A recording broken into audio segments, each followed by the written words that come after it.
And Dublin start this final with their most experienced player in goal. Stephen Cluxton is now playing in his 15th championship season. Johnny Cooper is chosen to start at right corner back, with Rory O'Carroll in the centre and Philly McMahon, scorer of 1-2 against Mayo, on the left. Not surprisingly, the main worry at half-back concerned hamstring victim Cian O'Sullivan. Clearly Jim Gavin is happy that all is well, and the Kilmacud player lines up as per usual. Brian Fenton has been enjoying a fine rookie season. Today he lines up with Dennis Bastick in the middle of the park. 4 times All-Star Paul Flynn stays at wing forward alongside the prodigious Diarmuid Connolly and Kieran Kilkenny, who missed most of last year through injury. And inside them will be Paddy Andrews, man of the match against Mayo in the replay, Dean Rocks starting his first final, and Bernard Brogan, who scored 2-9 in his last 3 matches. And so to the kingdom, for whom Brendan Keeley has won back the goalkeeping spot from Brian Kelly this championship year. In front of him will be Fionn Fitzgerald, who did well in the semi-final, Aidan O'Mahony playing in his 9th final, and Shane Enright, who came on as a sub last year against Donegal. It's a first final start for Jonathan Lyne, a second for Peter Crowley, one of last year's All-Stars, while Killian Young played in his first final here in 2007. Kerry's midfield, featuring Anthony Marr from Dua and on-field captain David Moran from Kerrins O'Rahilly, comes with a glowing recommendation. Stephen O'Brien at wing forward has also been enhancing his reputation this year in a half-forward line which includes man of the match against Tyrone Johnny Buckley and the excellent Donncha Walsh. Good to see Colm Cooper back after last year's injury-plagued year, lining up alongside Dingle's Paul Gainey and James O'Donoghue, who got 2-3 against Dublin in the 2013 semi-final. Kerry's manager Eamon Fitzmaurice was here to see Dublin finally get the better of Mayo in these 2 captivating semi-finals. What will he have learned, and how will he be able to use that knowledge? While Dublin's Jim Gavin, another master tactician, will be hoping that the extra semi-final match will tip the balance, Michael, in favour of the 2013 champions. Oh, there's no doubt about that, Ger, but it's all in the melting pot now, I can tell you. You know, Joanne was talking to Kieran Whelan down there about Cian O'Sullivan, and you guys have been talking up here in the studio, as I'm sure so many of the Dublin fans, Colm O'Rourke, have, because this man's role today is going to be good. Yeah, well, Cian O'Sullivan has had dodgy pins for as long as he's been playing football, and hamstrings have been a constant issue with him. And if you go back 40 years, you can remember Kevin Moran playing in a similar position for Dublin and hobbling around here with a damaged hamstring. So, for me, 2 weeks, it's very unlikely that you can get over a hamstring injury if it's a bad one. But I suppose all of Dublin will be praying that he has recovered. He is a brilliant defender. I mean, I remember in 2013, Colm Cooper controlled the game in the first half as one of the great quarterback displays, and in the second half, O'Sullivan went on him and really wiped the floor with him. He's a brilliant, brilliant defender, and he's the only one who's rehearsed in this position as the sweeper, and he has rehearsed it all year. Now that young fellow, what do you call him? The sub, the Dublin sub. Small has worked there a bit in the league, but it would be a huge ask for him to come into this environment. You know, it's all well and good saying you come in performances on training. I mean, this is a big step up. So O'Sullivan's critical in there for Dublin. Yeah, there's no doubt about it. I mean, like 2 weeks is a very short time for a hamstring strain to recover. But I think it's a right decision to start them, because at least you start them, you know how much you can get out of him, rather than bringing him on as a sub and discovering after 2 minutes he's gone again. But I agree with Joe. He's the vital, he's the cog, he's the fella, he's the sweeper, he's the fella that holds this new look Dublin defensive system together. And Cian O'Sullivan, by the way, Colm O'Rourke, is also one of those guys who, I suppose, shows the change in Dublin football, not just him personally, but fellas like Cian O'Sullivan from Kilmacud, Crokes. The changes in Dublin football done through the years, because when I came to Dublin first, you wouldn't see 2 Gaelic footballers in the south side. No, football wasn't very glamorous on the south side of Dublin at that stage, and of course a big number of fellas also have been through Black Rock, which again would be completely unusual in What it just shows is that the Dubs of the 70s have made football a popular sport for every class. Can I just say why Cian O'Sullivan is playing football? Because I played football as underage level with his father, John from Kilgavin. His mother's from Glenflesk. So, you know, there's a good bit of breeding there. And David Finton, the centre fielder, his father's from just up the road as well, in Spa, just outside Kilgavin. The reason that 80% of the people from Dublin the reason that he's playing football is the massive grind that's been put in by volunteers at Kilmacud Crokes Club. They have 900 active male underage footballers. 900. So that gives you an work that's going in, and that's why you've got players like Kate O'Sullivan. You weren't not a special because his guest. granny was from Kerry. Yeah, you weren't a special guest to their sevens out there, Joe, yesterday, were you? No, I've never gone back since the day you. I'm not even going to repeat the rest. I'm not even going to say the rest of that sentence. I went to mind you. There's Diarmuid Connolly, by the way, Colin. Another man that you were talking about. Diarmuid Connolly, of course, was a very lucky man to be playing in the semi-final after getting an 11th-hour reprieve from the DRA. A body I think that in the GA would be better off entirely without. I think you should have one body to suspend and one appeal, and if you don't get off at that, then that's the real world. So Diarmuid Connolly has not been at his best. No. As I've said before, I thought he was Player of the Year last year, but he has certainly been nothing like that, or Paul Flynn, which has taken away a lot from They've Dublin. been asked to play in the half-back line. That's the big problem. Diarmuid Connolly spent the whole game against Mayo, both games in the half-back line. He came forward once, he kicked 1 point from play from 55 metres. So today, they do need to push on. They need to show courage, because if they can't... You think about this between Mayo and Dublin. Mayo made Paddy Andrews look like Porrick Joyce. I mean, Mayo were so porous defensively. When Dublin ran at them, they were able to rack up scores very, very easily, but they only ran at them belatedly. Dublin cannot hope for that sort of generosity from Kerry, and they need to be engaging over 70 minutes. Connolly, Flynn and those guys need to be pushing up and attacking as much as humanly possible. I was actually surprised, because the first thing I expected you to tell me a few minutes ago was there's 3 changes in the Dublin team. I'm shocked that Michael Dara McCauley is starting, because he was the man who was instrumental in turning the tide in Dublin's favour when he was introduced in the second half. I would have said that Alan Brogan and McMiniman were probably justified. He should be started. And Pat. And as usual on big days like today, our special guest of honour here at Croke Park is Oakdale Heron, Michael D. Higgins.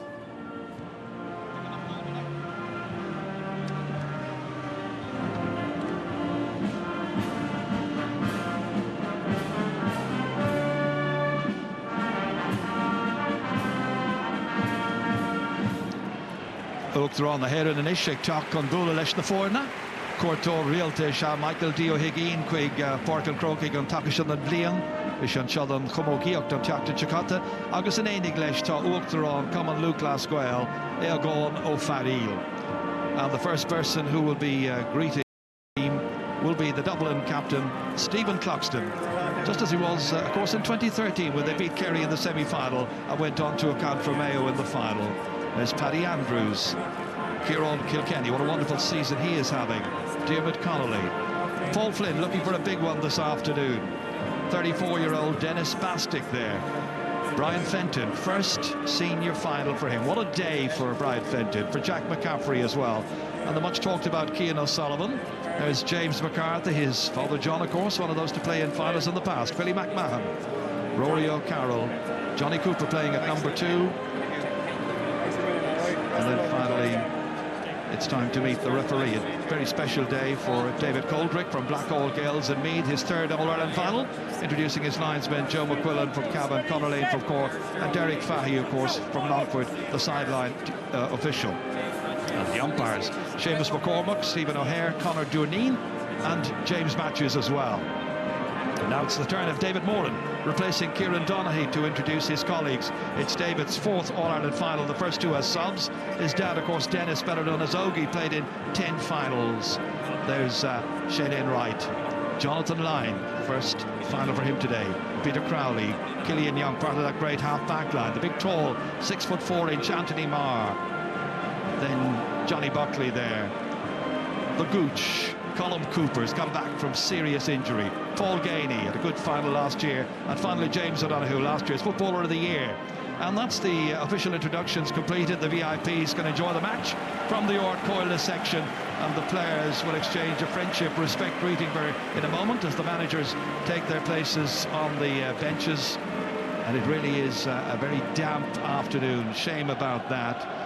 But then we've been used to it, I suppose, over the past 12 months, so much rain. But a match to look forward to, a match to savour as the players exchange their greetings before the final of the 128th All-Ireland Football Championship final.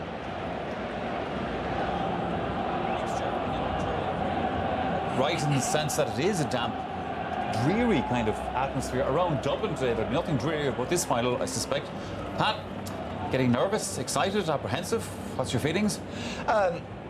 I'm looking forward to a great game. I'm not too sure whether open, high-scoring game that many people have predicted. I think both managers will have analysed the opposition and they'll come up with very much defensive plans. They played earlier in the league, Michael, in Killarney. Very touchy affair now. I think it could be touchy for a while. Will the weather have a factor in it, like in the sense that the pitch is going to be a bit slippy, and you know how that can bring a dynamic to a game? I don't think so, Michael, and you know, Colm alluded to it in particular, and I was impressed by Kerry's performance against Tyrone in very wet conditions. Yes, their kick passing was absolutely magnificent, and you know, I don't know, it's a hard one. Michael, the closer it's getting to throwing, the more nervous I'm becoming. Last year I thought Kerry were going to beat Donegal. And this year, to be perfectly honest, I'm probably even slightly more confident that Kerry are going to beat Dublin. Dublin have the edge in defence, probably have the edge in the goalie. I would give Kerry a better centre field partnership. I think Kerry's attack has more variety, carries more match winners, and I think there's a particularly big game in Gooch and James O'Donoghue today. And I looked in at the bench and the 5 subs, and you look at, yes, Dublin have game changers in McMiniman and Alan Brogan, but I look at Kerry's bench and I look at 6 all-stars, Michael, 6 all-stars, and all of those are capable of being game changers, whether it is the 2 boys in defence, whether it is Paul Murphy or Mark Gaucher, whether it is Tommy Walsh at midfield, whether it is Davin O'Sullivan or Brian Sheehy in the forwards, or even Paul Galvin. So Kerry's experience, Kerry's composure to see them over the line. See them over the line. Does Joe Brolly agree with you? Well, neither of these teams has any distractions. It's not like Mayo, who were dreaming of Sam with 15 minutes to go and just imploded altogether. You know, the great Tyrone team of the noughties is the last one that I could think of that brought absolute commitment to emptying the tank in every final they played in. I mean, they just went for 70 minutes. And I've noticed at times Dublin being very conservative, being tactically confused. Kerry at times against Tyrone, very conservative. Today, whoever empties the tank, I think that Dublin more dynamic, Kerry more precise. I think that they're more tactically certain. A hesitant vote to Kerry. Colm O'Rourke, with your buddies from across the border doing today. Thank you, Joe. The last twice that Kerry and Dublin played in 2011 to 2013, I went for Dublin, based on the fact that, as Joe said, that they were more dynamic. But I think Kerry at the moment are composed, especially at the time of peril. In a way, I think that this game isn't going to start till the middle of the second half when both sets of arrive on the pitch. I think then you're going to see stronger teams finishing the game for both sides than is starting at the moment. But again, I go for a hesitant vote for Kerry because I think there's a calmness about them at times of great peril. Game management. That's the thing about Kerry, game management. All right, that's the thoughts of our panel there, and our pictures show you great atmosphere, great excitement here in Croke Park, as you would expect on a day like today. 40 years ago, Kerry beat Dublin in the All-Ireland football final, and a certain Pat Spillane scored 2 points that day. That, of course, started a great rivalry between the counties, and another chapter will be written today. In the commentary box for the afternoon, Martin Carney joins Gerard Canning. Thank you very much indeed, Michael. It's unquestionably Irish sport's most glamorous occasion. Jim Gavin has seen it all before. He was here, of course, as a player back in 1995. And these players, the 2015 version, are ready to follow in the footsteps of so many stars. They're here to complete their pursuit of the most famous trophy in the country. And even those with only a passing interest in sport will surely be aware of the Sam Maguire Cup there and the magnetism of a Dublin-Kerry All-Ireland final. Truly, this is a final combination which has the mark of history attached. So for Cluxton, Reid Cullen, David Moran hoping to emulate the feats of Mick O'Connell, likewise Brogan for Heffernan, Cooper for Sheehy. So many legends of the past to stir the memory. Anthony Marr hoping that he will be one of the legends of the future. They'll be remembering him like they remember Brian Mullins, Mick O'Dwyer, Jack O'Shea, the great Jimmy Keaveney. Colm Cooper stands among that great pantheon of stars as well. And of course the perpetual motion that was and is still Pat Spillane. Martin, some atmosphere. Oh, wonderful atmosphere indeed, Ger, and I'm really looking forward to this. Fascinated actually by the way Kerry is set up, in particular bringing Paul Geaney in at full forward. Certainly I believe it'll give them a broader vision up front, different way of playing. There'll be a lot more movement. I would even say, Ger, a degree of unpredictability. Whereas, you know, when you have Kieran Donaghy in there, it's very much route one, and it's against that with Dublin. I think what we're going to have from them early on in the game is very much a mass defence, an emphasis on containing the Dublin or the Kerry full forward line insofar as you can do that. But around the middle of the field also, the aerial battles will be hotly contested, but I think above all, from a Kerry point of view, they have to contest Stephen Cluxton's kickouts. Yeah, Stephen Cluxton there with some of his colleagues, and the managers look on. McDeegan there alongside Jim Gavin. McDeegan, of course, also a member of that 95 winning team. The hill is packed, if somewhat sodden, it has to be said. But then they wouldn't wish to be anywhere else on All-Ireland football final day than cheering on the Dubs or cheering on Kerry. The colour is spectacular, the sense of occasion unmistakable, the noise levels, even in the rain, emotional yet intimidating. And before the action gets underway, we face to turn towards the tricolour for the playing of our own Navian.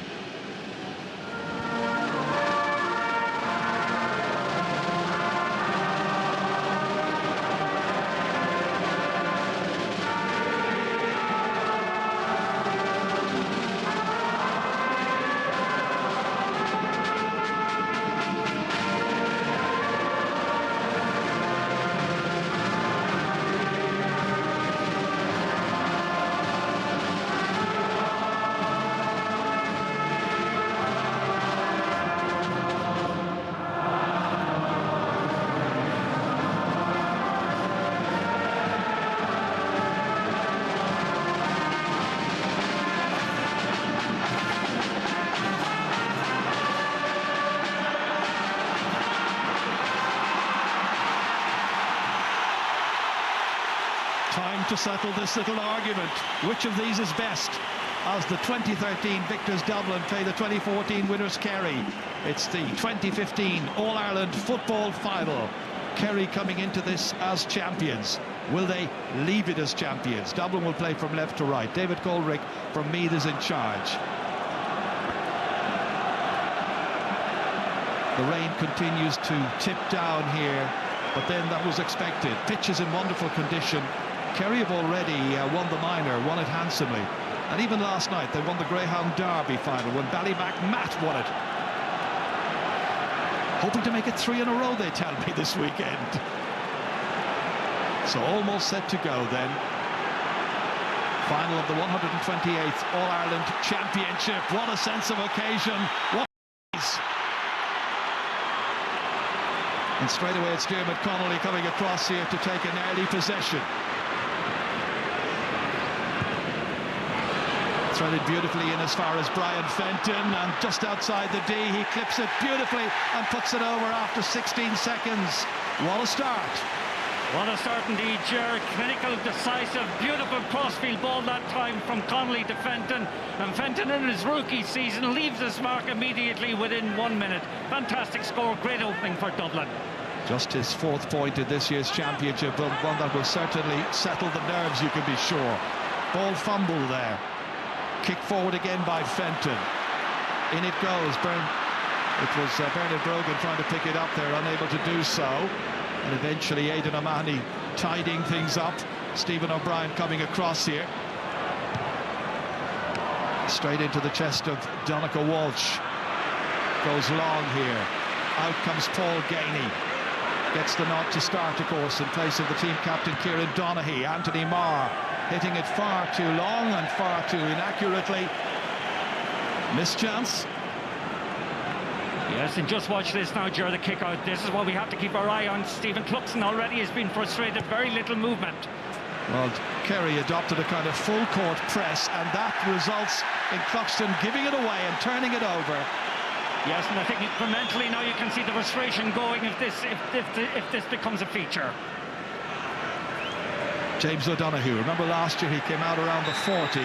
That time he takes too long to make up his mind where he's going to play the ball.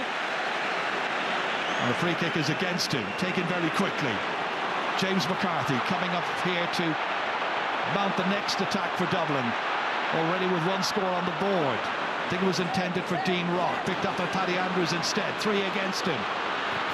Good ball across, dangerously, almost handled on the ground, wasn't it? He was handled on the ground indeed by Bernard Brogan, free out. Very sharp refereeing, must be said. Lovely diagonal ball from Andrews to Brogan. Unfortunately, the wet just slid in the wet and he touched it on the ground. Well, Kerry have played in the wet in the Munster final replay in Killarney and here against Tyrone as well in their semi-final.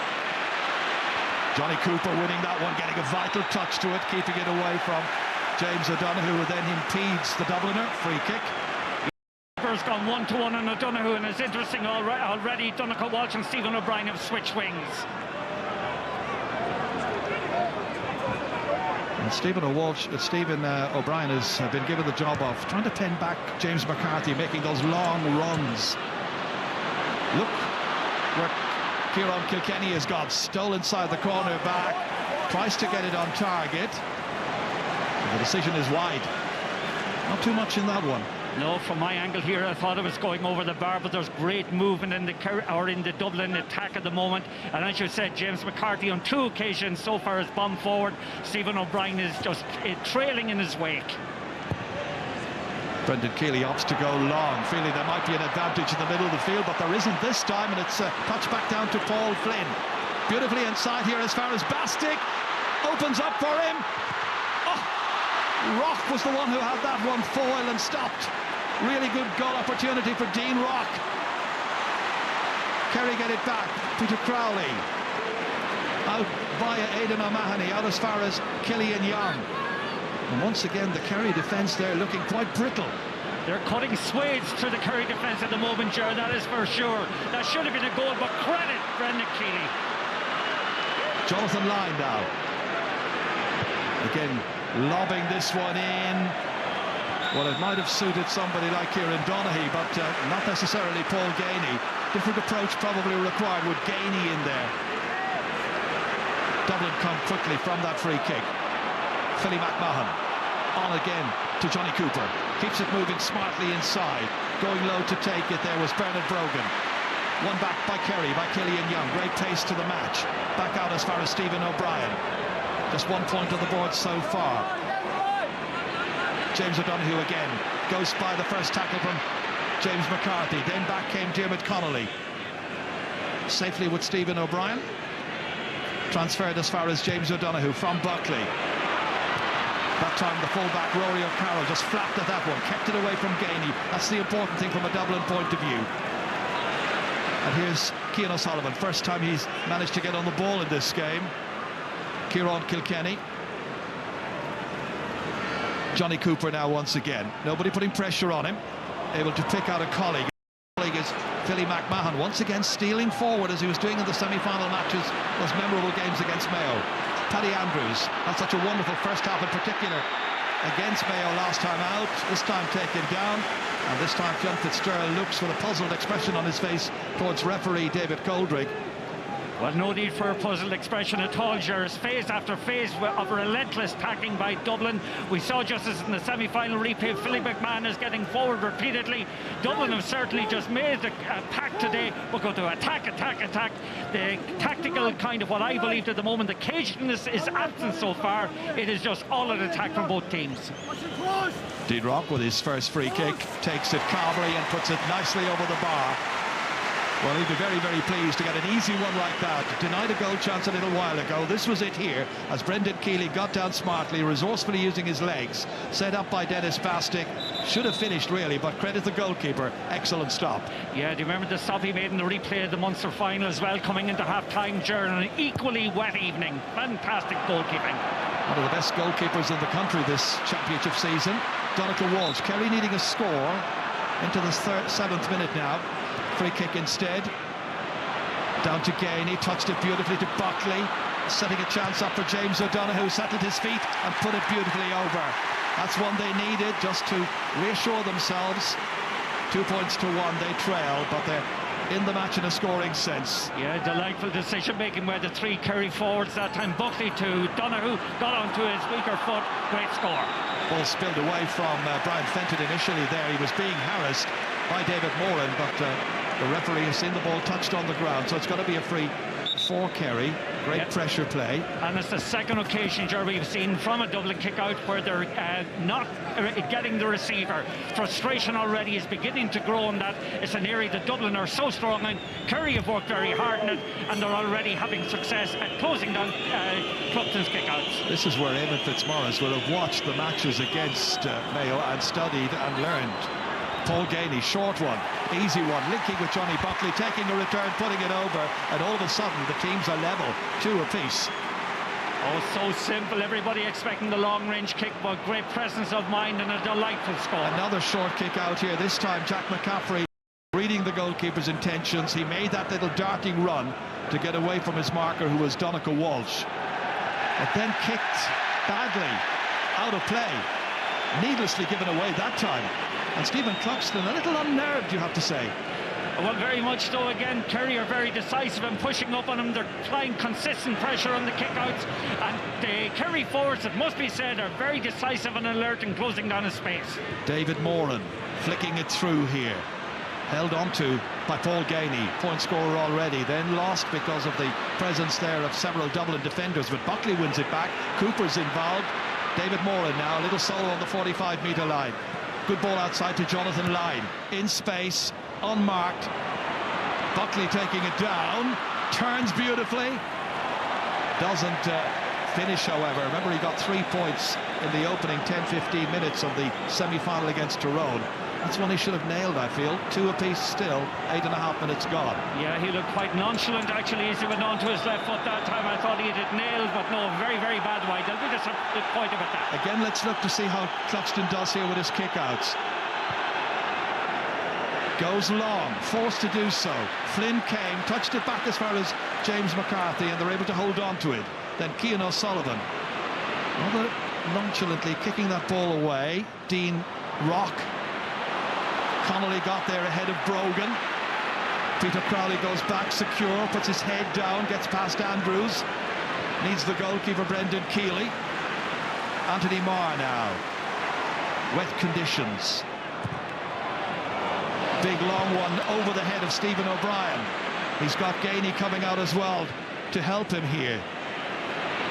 Still Stephen O'Brien. Back towards the aforementioned Dingle man, and he hit it to the wrong side of the post.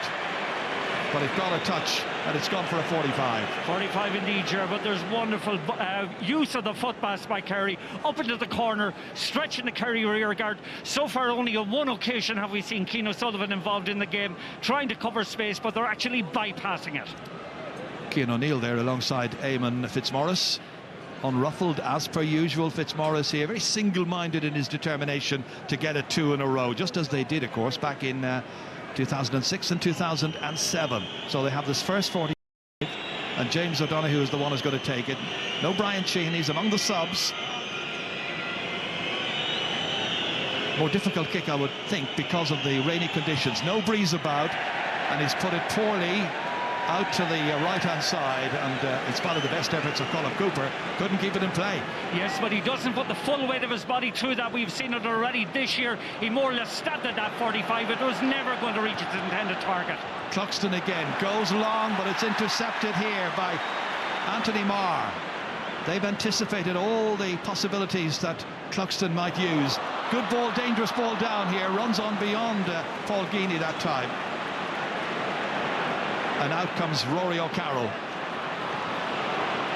As far as his centre-back, Cian O'Sullivan, the 27-year-old. Down to Dean Rock, couldn't hold it.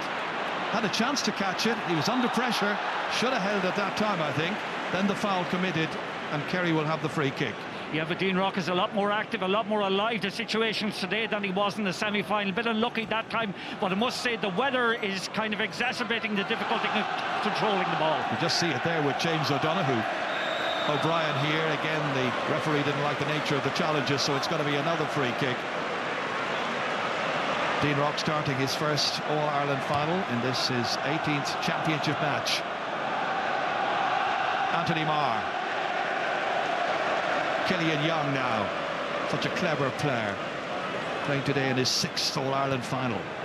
Marr, cross here as far as Peter Crowley. Has a support player, it's Aidan O'Mahony. He scored in All-Ireland finals in the past. He'd love to score here, but that was 10-15 metres wide of the target.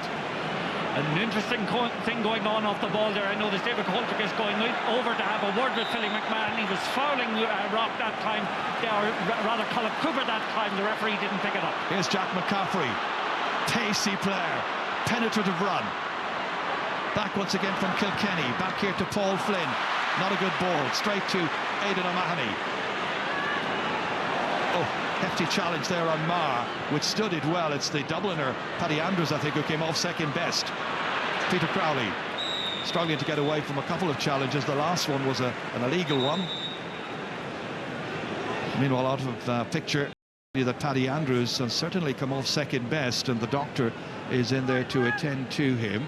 Yeah, there was a big head collision that time. Just watch it here coming up. Anthony Marr's coming into it. Ooh. That is a hard collision, and I think Paddy Andrews actually will need quite a bit of attention after that, because our friend Anthony Marr, he is one big unit. Well, the doctor in there is Kevin O'Malley. Kieran O'Reilly from St Vincent's is the physio. He's also physio to the Irish cricket team, so he has a bit of work to do early on here to attend to Paddy Andrews, who was such a star in the second match against Mayo. Everything he hit went over the bar, it seemed. But when you collide against Anthony Marr, well, you stay collided. Yes, and if you look at the game so far, both teams are naturally disposed towards attacking, and they have opened up in a very free-flowing style. As I said, okay, Cian Sullivan definitely is playing a sweeper role. Philly McMahon is going man-to-man and Cooper, but other than that, is very, very open. Moran's free kick caught beautifully by Stephen O'Brien. Back here once again to Marr. Difficult one there for Donegal Walsh to take. Fumbled. In went Bastick. Two men surrounding him, now three, and the referee allows play to continue. But that's a poor ball kicked away straight to David Moran. A little bit of work here to do for James O'Donoghue. Again, that football down there is so greasy, so difficult to take under control and contain. All the way up here, but only as far as Killian Young. Young looks around here, sees a player in space. That's Marr. He's got another player to his right-hand side. That's Line. Across as far as Crowley. Darting back inside. Connolly going after him. Seen nothing of Connolly so far. We have now. Back out it comes towards Donegal Walsh, having a look at it, and looked away in disgust immediately. And that's 5 wides already by Kerry. It's quite a lot. Yeah, and bad decision-making that time by Donegal Walsh, actually from a very difficult angle, somewhat off balance, in difficult conditions. That was very much, a Hail Mary kick. Well, the last score was in the 8th minute of this match. 2 apiece still. Brian Fenton, who started the scoring, took it easily around Marr that time, wrong-footed him completely. But then Kerry's half-back line functioning well. Killian Young, the most experienced one in that half-back line. Out to Gainey. One for James O'Donoghue to come to, but a committed Johnny Cooper got there first. Got a vital intervention that time, an interception. And Dublin can counter here. And it's the pacey Jack McCaffrey again. All the way down as far as Kieran Kilkenny. Having a great year. Against him, Jonathan Lyne. Back in as far as the support player McCaffrey. Back to Kilkenny once again. Dublin trying to get the next score now. Steele back in front again. Maybe Bernard Brogan here. Setting somebody up. Dean Rock putting his boot through it. But to the left of the post. And a missed opportunity. Yes, and there again, Joe, you have the situation of Jack McCaffrey getting forward, making that extra man. That little domino effect of bringing extra man into the attack. But that should have been finished. That was a good opportunity from Dublin spurned. Keeley just chipping it up into the air. One for Marr to try and get to. He does so, knocks it down to Jonathan Lyne before a couple of Dublin players could converge on him and foul. Good use of possession here by Kerry. Donegal Walsh across here to Cooper, looking to get more involved. Good ball to James O'Donoghue. Trying to steal a march here on Johnny Cooper. Puts his toe behind it and puts it over the bar as well. Really good score. Well, when that little wizard Cooper gets the ball, my God, can he direct those passes with laser-like efficiency, or accuracy rather. That was a wonderful score from Donoghue. And Kerry lead for the first time in this match. Kicked into the middle here, broken down as far as Paul Flynn. This is a bit more like the way in which Dublin used kick out in the past. They usually targeted Paul Flynn, and Paul Flynn is such a good wing forward, so good in the air. having to do so this time because many of the shorter options aren't always available to Stephen Cluxton. Another free kick. James McCarthy taking this one. Fumble by Connolly, lost his way, then put his boot in there to try and deny Peter Crowley. One back by Kieran Kilkenny. Having a look around to see where there is a loose man. It's Cian O'Sullivan. In as far as McCarthy. Two Kerry players went to the one man that time and left McCarthy free. Lost by Bernard Brogan again in the slippery conditions. Ball handling is certainly a problem. That was Cooper, dispossessed by Bernard Brogan. Made a bit of a lot of ground that time, Brogan, and he's got it back from McCaffrey. McCaffrey goes forward again, goes into the challenge. He's fouled there by Aidan O'Mahony, and it's going to be the referee is noting the offence. But full credit to Bernard Brogan that time. He had lost it initially, then went back, regained possession, sent it in as far as McCaffrey, and then the foul was committed there, just about 30 metres out. Yeah, Bernard Brogan that time executed a wonderful turnover. Again, okay, the foul, you know, I think there was 3 or 4 Kerry men made a sandwich, and that was a good opportunity. This could be a 2-point game now, just as it was at the beginning of this match when they got the opening 2 scores, and now Dean Rock. Sorry, correction, it's a 3-3, I should say. Dean Rock with his second free. Jim Gavin here looking on. What a great job he's done over the last number of years. Favourites in the minds of many, many people at the very start of the year coming into this contest. Yeah, Paul Flynn didn't contest the ball that time. He made for Killian Young. Actually, Killian Young is doing a one-on-one on Flynn. And notice where Flynn is going, Ger, back into his own defence. That ball is kicked away poorly. Jack McCaffrey able to pick it up. Brian Fenton. 3 apiece. Dennis Bastig just takes his time with this pass, trying to place it into the path there of Paddy Andrews against Fionn Fitzgerald. He's doing well there. Chance to regroup. Back as far as Paul Flynn. Taking over is Kieran Kilkenny. Again, the run by Philly McMahon here in a dangerous position, and then lost. Just couldn't hold on to it, Kieran Kilkenny. Almost in for a possible score. And it comes out instead to Donegal Walsh for Kerry. Tight marking. McCarthy there in on top of Stephen O'Brien. Nothing given away easily in this match. Dean Rock on the ground. That's Stephen O'Brien there. Yeah, he might have a word with Stephen O'Brien this time again. The conditions are causing a lot of these incidents, and the man I'm quite fascinated by at the moment is Philly McMahon. By attacking, he's taking Colm Cooper away from the area where he's most comfortable in front of the post. The last Dublin attack, if you saw it, Ger, who is the sweeper? It was Colm Cooper turning over the ball and initiating another attack. This is interesting. They brought Stephen Cluxton up to take this one. Hasn't scored in this year's championship. He's taken a fair few free kicks, but hasn't hit them over the bar just yet. Well, now maybe in the All-Ireland final that trend will change. Has scored 46 points in the past. Today playing in his 78th championship match. Teams 3 apiece. From outside the 45-metre line, can he land it? They go for the white flag. He most definitely can. My God, he was so calm and measured with that kick. Wonderful score from his wrong side, so to speak. And that's the lead for Dublin. He may have looked under a little bit of pressure earlier on with his kick-outs, but it's begun to turn around now.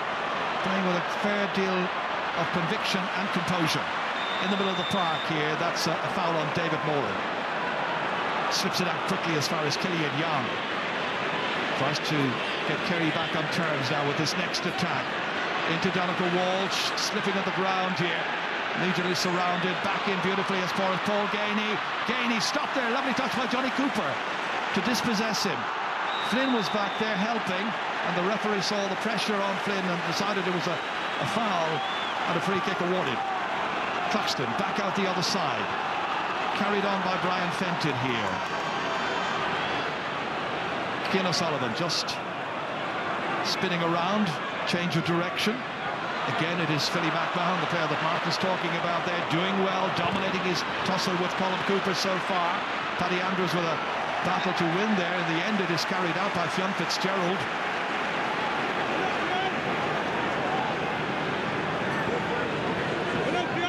Line ball, which David Connolly is going to take.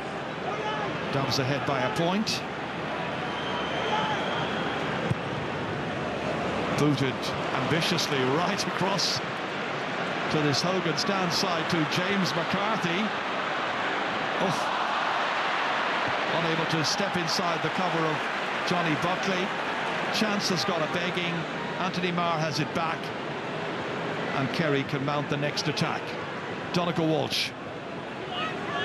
Here's Young. Again, keeping it away there from Dean Rock. Shane Enright. And changing the direction. Aidan O'Mahony. Comfortable, able to carry it out there. Used to play in the half-back line, of course. Fionn Fitzgerald. Switch back in here as far as Anthony Marr once again. Goes long. Good run by Stephen O'Brien in between two Dublin defenders. Good anticipation. Good teamwork. David Moran now to try and complete it, but he can't put it over the bar. Well, that's wonderful moving, it must be said, by Stephen O'Brien that time. David Moran again from distance, putting it wide. But the man here is on the ball at the moment. Cian O'Sullivan doing very, very good work as a sweeper. And he's got that short kick out. James McCarthy now. McCaffrey. Once again, the Kilmacud Crokes player. Bastic. Leisurely build-up by Dublin. Kerry retreating, more or less inside the Kerry half. Kilkenny. Connolly now trying to dictate the tempo of this game, trying to impose himself a little bit more as well. Three are after him. He's lost the ball and diving in to try and get that one, and injured in the process there. One of the Kerry players, it's Colm Cooper, in fact, went in.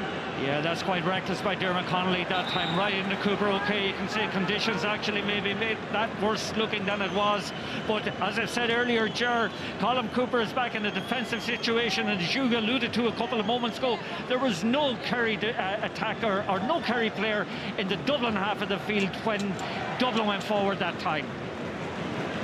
Well, Dermot Connolly is one of those players, he's always capable of something spectacular. He's trying to get himself more into the game, however, this afternoon. It's one of those tough afternoons. Conditions are wretched.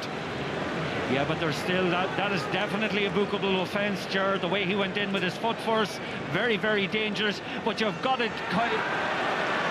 First yellow. Well, again, he's arguing with the referee. But Colm Cooper's okay, back up on his feet. Free quickly taken, sailing into the back that time of Johnny Buckley was Brian Fenton. Only 7 points scored in nearly 25 minutes of football. Cat and mouse game so far. David Moran. Fenton, his marker for the afternoon. Buckley. Easily rounding Bastic. Thought about the pass, sold a dummy. Good little block at the end of it then. That was by Paul Flynn. There have been those who have been criticising Paul Flynn for performances this year, but he's working very hard this afternoon. Rory O'Carroll. Difficult player to outwit at any time, O'Carroll here. Not too many have managed it this season, but that's not the greatest of passes, but it comes good. Not cut out as it should have been by Donegal Walsh, but they get it back, Kerry. Both teams guilty of sloppy passing. We can make all kinds of allowances for the conditions. James O'Donoghue, McCaffrey trying to get tight. Nice ball inside, shoulder by Gainey, and in the end he gets enough space to put it over the bar. Kerry got a goal and 2 points in last year's All-Ireland final, has got 2 points here, and the teams are level once again at 4 points apiece. Yeah, wonderful score under a lot of pressure that time, but just going back for a moment to the Dublin or to the Kerry attack, they're somewhat shapeless at the moment, Ger. They're all over the place, and I must say that the ploy and the situating of Cian O'Sullivan in front of his full back line is preventing quality ball from coming inside. Treatment has been given to Paul Gainey. This is what happened here. And the physio, Ed Hartnett's having to go in there and attend to him. Along with the team doctor, who's Lydia O'Callaghan. Yeah, and credit to both sides, sure. We can't emphasise enough to viewers how bad the conditions are out there at the moment. Well, we understand the lights will be required during the second half. They'll not be required during the first half. The game needs a little bit more illumination. Cian O'Sullivan. Philly McMahon now. Opting to punt it outside here as far as Johnny Cooper. James O'Donoghue can't get a hand on it. Cooper gets away, fed in by Bastic. He's got pace. Anthony Marr's after him. Still Cooper gets to the 20-metre line. Bernard Brogan in there tries to keep this one alive, surrounded by Kerry players. Booted out there by Jonathan Lyne in greasy conditions. It's like playing on ice. And in the end, Bernard Brogan spins around and somehow manages to get that over the bar. His first point of the game. And Dublin lead once again by 5 points to 4. Well, he brings order to it. An awful lot of mistakes that time, and again, it's all caused by the bad conditions. You have to credit Maher in the way he tracked back that time when Cooper came forward, but Brogan picked up the pieces, brought order to it. Fabulous kick off his left foot. Straight to Killian Young. Did well to just contain it. Now Fionn Fitzgerald in place of Mark O'Shea, who's been troubled by hamstring trouble over the last fortnight, we understand. Shane Enright switching across to the right-hand side. Back once again towards last year's captain, Fitzgerald. Kerry trying to win the 2 in a row. Aidan O'Mahony now. Played in his first final here 11 years ago against Mayo, and he's still going forward. He's got 4 points scored in All-Ireland finals in the past. Now he turns inside. Paddy Andrews can't get to him. Connolly's trying to get in a challenge. Killian Young back once again to the Kerry full-back, the experienced man, 35 years of age now. Moran. Oof. Shuddering challenge there from Dean Rock. Referee says take the free kick quickly. They do. Down as far as James O'Donoghue. Looking to try and level the game. Cooper in at the end of this. 2 men on him, and a big, huge leap in the air by James McCarthy, and he came down very heavily on his back that time. Yeah, Cooper did very well that time to keep the ball in play. I think the 2 players collided in the air. Just watch it here again. Cooper's going for the ball, eyes on it. In fact, he's been pulled back as McCarthy comes in. There was no malintent whatsoever on Cooper's part, but James McCarthy took quite a heavy knock that time. Just watch it coming in. Goes over Cooper. By God, he felt that. Those of you with back problems all over the country, I think you all probably went collectively, oof. Very much the job. But just going back to the Kerry defence at the moment, they have been tight, they have been stubborn, they have been unyielding. They're closing down the Kerry options very, very effectively. At times, Philly McMahon, I think, is living on the edge in his one-to-one tussles with Cooper, but they'll be very happy with their first 29 minutes. Well, he's back up on his feet again. Played a key role in Dublin's victory over Mayo in the replay. That ended up being a free kick. Cluxton fumbles. Dublin lead. 5 minutes to go to half-time. Jack McCaffrey about to be closed down there by Johnny Buckley. Fenton. Very big, tall man. Has had a great season. Out to McMahon. As happy in the forward line as he is at the back. That wasn't a good challenge for Donncha Walsh because it hasn't impeded Jack McCaffrey one little bit, and McCaffrey hits it, hopes it'll get inside, and it does. Just about inside the right-hand upright. Kerry players questioning that, I can tell you. 6-4 Dublin lead. McCaffrey the scorer. Should have been cut out by Donncha Walsh, but the conditions aren't helping. They're not helping, Jared, to be honest with you. It just was a tailed in at the last minute. I thought it might have been a case for Hawkeye, but just going back to Colin Cooper and Philly McMahon. Cooper body checked him that time coming forward, was lucky enough not to be called for it. That was touched down by Brian Fenton, and in the end Bernard Brogan came out to help. Donncha Walsh picked it up. Then it's Shane Enright, fed inside here as far as the influential Anthony Marr, very hard working in the middle of the park. Enright once again having a very steady season at cornerback for Kerry. Jonathan Lyne. Oh, not a great ball by Jonathan Lyne. He was trying to pick out James O'Donoghue. Credit Johnny Cooper, and now he takes a return, Cooper, and comes forward, bounces off the shoulder of Johnny Buckley. Back once again, and he punts it ahead. The bounce doing Paddy Andrews no favour that time. Tidied by Aidan O'Mahony initially. Now Stephen O'Brien. Once again, it's Fitzgerald. Goalkeeper required. Dublin will be very happy at the moment. Jack McCaffrey is back doing the sweeper's role this time. There's no movement up front whatsoever for Kerry. They're certainly bereft of ideas at the moment. Peter Crowley. Cross here as far as Jonathan Lyne once again. Back to Crowley.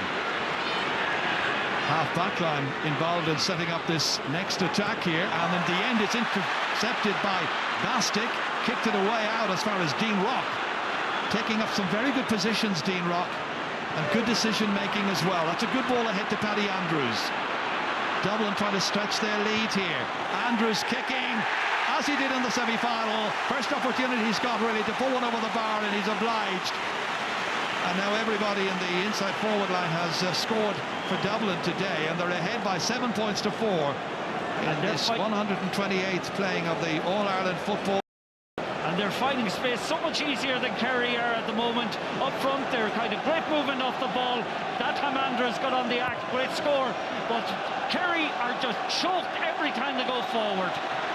Yeah, they're not functioning. Only 4 points so far for Kerry. You can make all kinds of excuses that I mentioned earlier for the weather conditions, but they're the same for both teams. And it's not as if they're not used to playing in these kind of conditions throughout the rest of the year. Again, Paul Gainey having to try and work very hard just to keep it in play. Yes, there's no doubt about it, Chair. Eamon Fitzmaurice will have to do something in half-time, because the Kerry attack on the basis of what we're seeing are betraying serious shortcomings.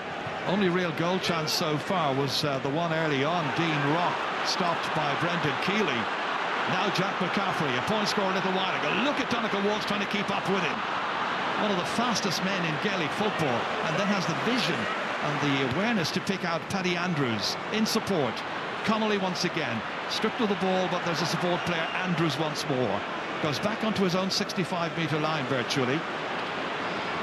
Now Cooper. That's the Dublin Cooper. All the way in here. Bounces awkwardly again for Bernard Brogan this time, and it allows Brendan Keeley to obligingly take it. No pressure on the goalkeeper. Chance to make his mind up who's going to make a run for it, and it's John Fitzgerald. They've carried the ball time and again out of their own half with a certain amount of conviction in their play, but then it all breaks down in and around 30 metres from the Dublin goal. Anthony Marr inside the final minute of the opening 35. Cooper has come out to pull the strings. Across here as far as Paul Gainey. 2 points so far by Gainey. He's justified his selection, trying to get inside past Rory O'Carroll, loses it, ball handled very low that time. Referee says not on the ground by Johnny Cooper, and Dublin are able to break, encouraged by their fans, roaring them on as James McCarthy feeds it in here, taken with difficulty by Cian O'Sullivan. Back once again there came Kieran Kilkenny. Dennis Bastic now. Once more it's Dublin in control. 3 ahead. Fenton trying to get maybe the last half time. Kieran Kilkenny. Again, it's the cornerback McMahon, and his man Cooper ahead of him. McMahon strikes it, and it's over the bar. On a day when things are going well for Dublin, and when Billy McMahon has scored more than his marker Colin Cooper, you have to wonder. We're into 2 minutes of added time at the end of the first half, and Dublin lead here by double scores. Very much so, Gerard. They're way more cohesive. There's much better interplay with Dublin at the moment. Their cornerbacks are getting forward. They're causing Kerry all kinds of mayhem throughout the field. Kerry need to get into the dressing room, reassess what's happening, but they're struggling at the minute. Just look at the face there of Colin Cooper. Absolute frustration etched across his features. And the backroom team here have decisions to make. Diarmuid Murphy, the former goalkeeper, Eamon Fitzmaurice there, Cian O'Neill as well. Mikey Sheehy, of course, is also part of that backroom team, the management team. 4 points behind. The only thing good to be said from a Kerry point of view is they've got the second half to try and make amends. Johnny Buckley, and they're only 4 adrift. Again, Aidan O'Mahony fumbling initially. That was enough to allow Dean Rock get in with the challenge. And then was it handled on the ground? The referee says yes. And in the final 30 seconds of added time, it'll be Dublin who have the free kick, and they have a late chance maybe of mounting one more attack. Diarmuid Connolly took it quickly, all the way up here towards Bernard Brogan. Beat Shane Enright to it. Back out as far as Kieran Kilkenny, trying to get in past Jonathan Lyne, kicking it poorly with the right, bounces in front of Brendan Keeley, and Kerry can breathe a sigh of relief. They will hold possession now, you'd imagine. Or will they get a chance themselves to get a shot on the target? Donegal Walsh slipping, referee's looking at his watch, and he blows the half-time whistle. And it's half-time here in the All-Ireland football final. And Dublin have done much the better of the opening 35 minutes. They took the lead early on. Kerry then came back at them strongly. But Eamon Fitzmaurice has work to do because his side really isn't functioning. But then that's to the credit of Dublin. And at half-time here in the final, it's Dublin 8 points, Kerry 4. Very shortly we'll have the views of Colm O'Rourke and Pat Spillane with Michael Lester after this.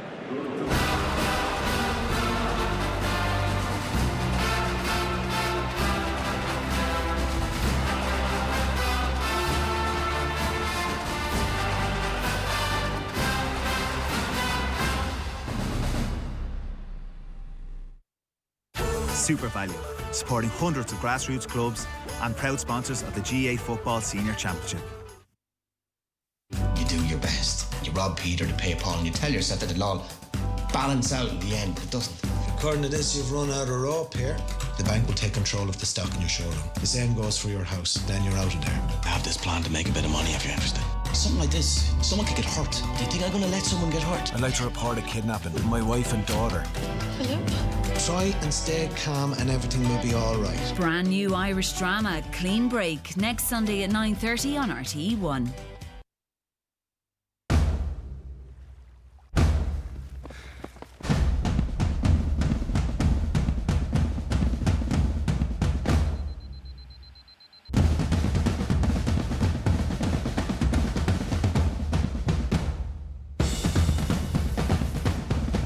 Some moments teach you all you need to know about yourself. The Electric Ireland GAA Minor Championships. This is major. We can all be a little picky, but when it comes to beef pastrami, we New Yorkers demand perfection. Nothing but prime cuts of tender, peppery beef brisket will do. And we don't mind going out of our way to get it right either. So when the pickiest person on the planet requests a personalized new beef pastrami melt, I know there's only one place to get it. Perfect. All our fresh meat at Aldi is 100% Irish from Board Bia approved farms. Yeah, talk to you later. Yeah. Bye. Yeah. Bye. Okay. Bye. So, talk to you later. Yeah. So I'll see you in an hour anyway. Bye. Bye. No, I won't say a word. There's no one here. Head on there now. Bye. Yep, she's gone. It's as Irish as never wanting to be the first to hang up the phone.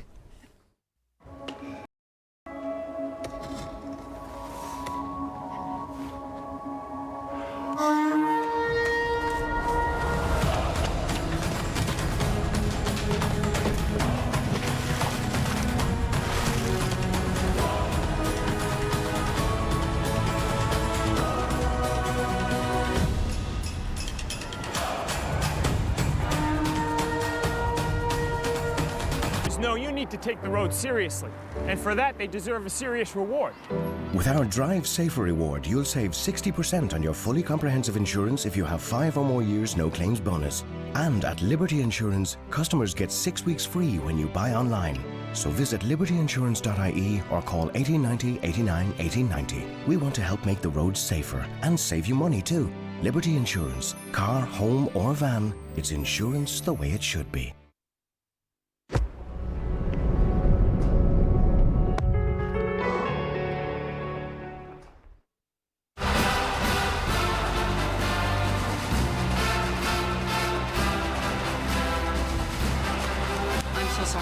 Joy. 6, 5 seconds.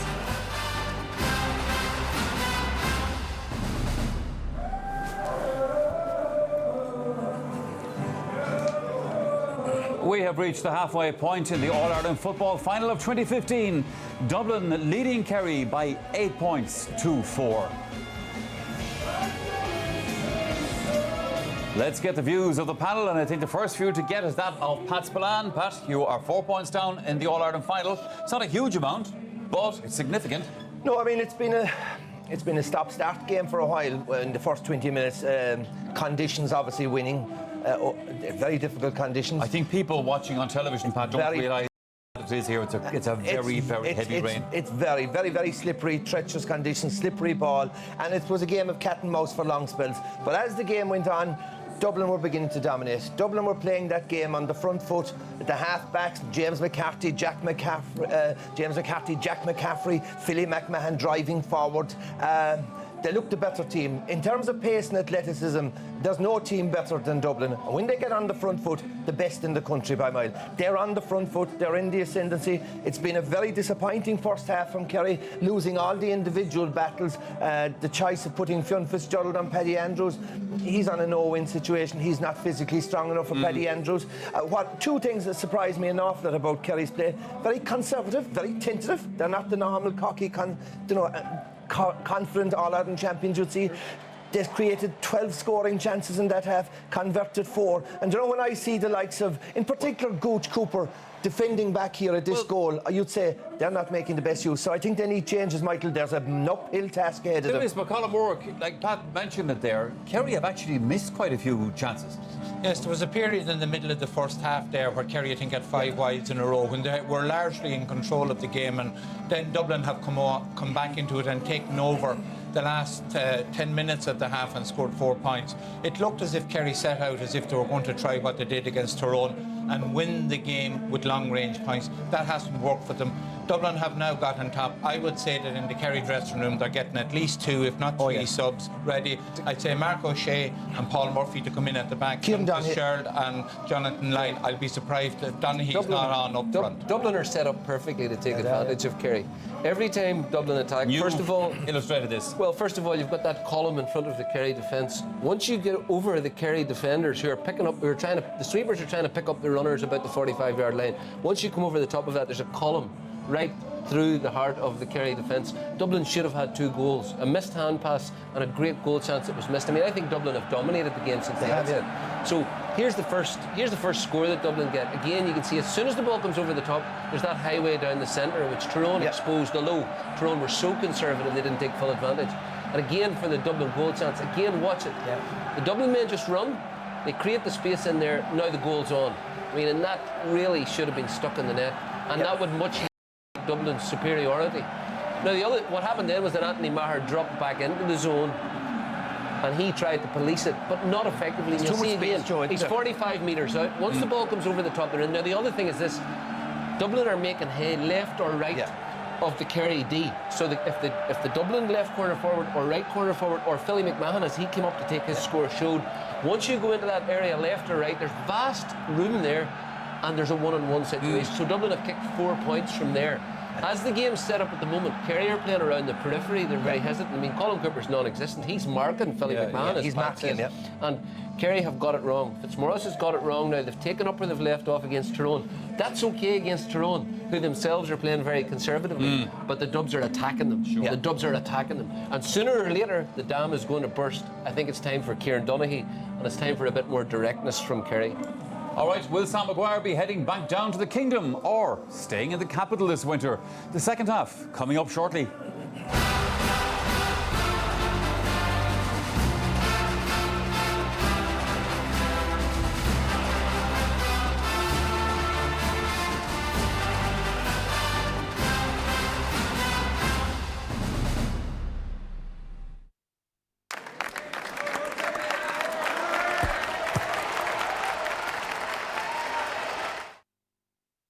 In the boom, we all thought we were getting rich. Virtually everything was for sale. But in actual fact, we were getting poor. Mr. and Mrs. Average didn't get a chance to buy anything. All the cream was taken. And in the recession, we all thought we were getting poor together. But in fact, a small minority have been getting very rich. They're sucking in more wealth and they're getting wealthier. Much richer than you can imagine. Ireland's Great Wealth Divide, Monday at 9:35 on RTE1.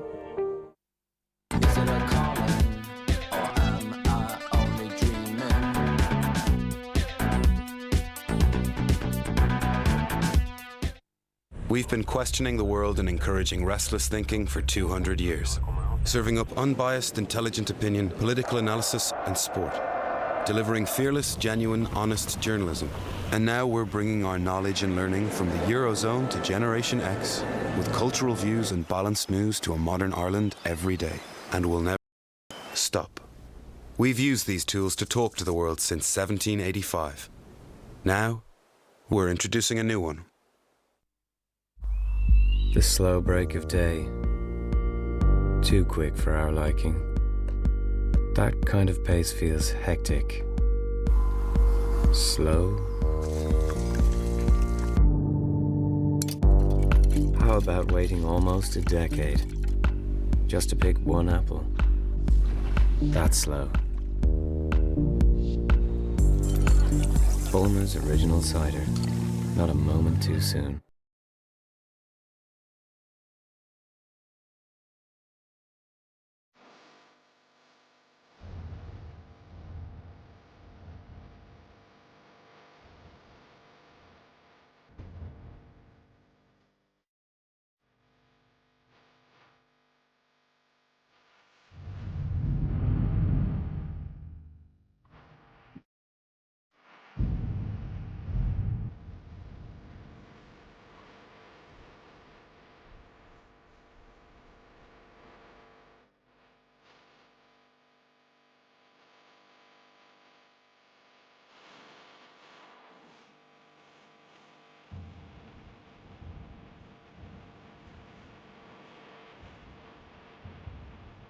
We were Aircom. Now we are Air. Come with us. Live life on air. We started with a bun, but then we added potato flakes. That's right, potatoes. Then 100% Irish beef, but we said it needs to be more Irish. So boom, charcoal cheddar, more beef, and 100% Irish bacon. Then kale slaw and Ballymaloo relish. Oh yeah. Then we stuck a load of flags in it, put it in an oak box on a woolen blanket in the burren, and played this with your man again. No, we didn't. Because this is all about the ingredients, the McMore. It's the best of Ireland in a bun. Ba-da-ba-ba-ba.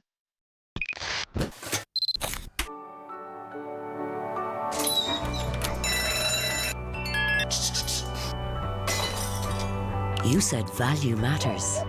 And at Aviva, we listened. Half our home insurance customers paid €350 or less.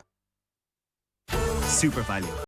Hundreds of grassroots clubs and proud sponsors of the GA Football Senior Championship.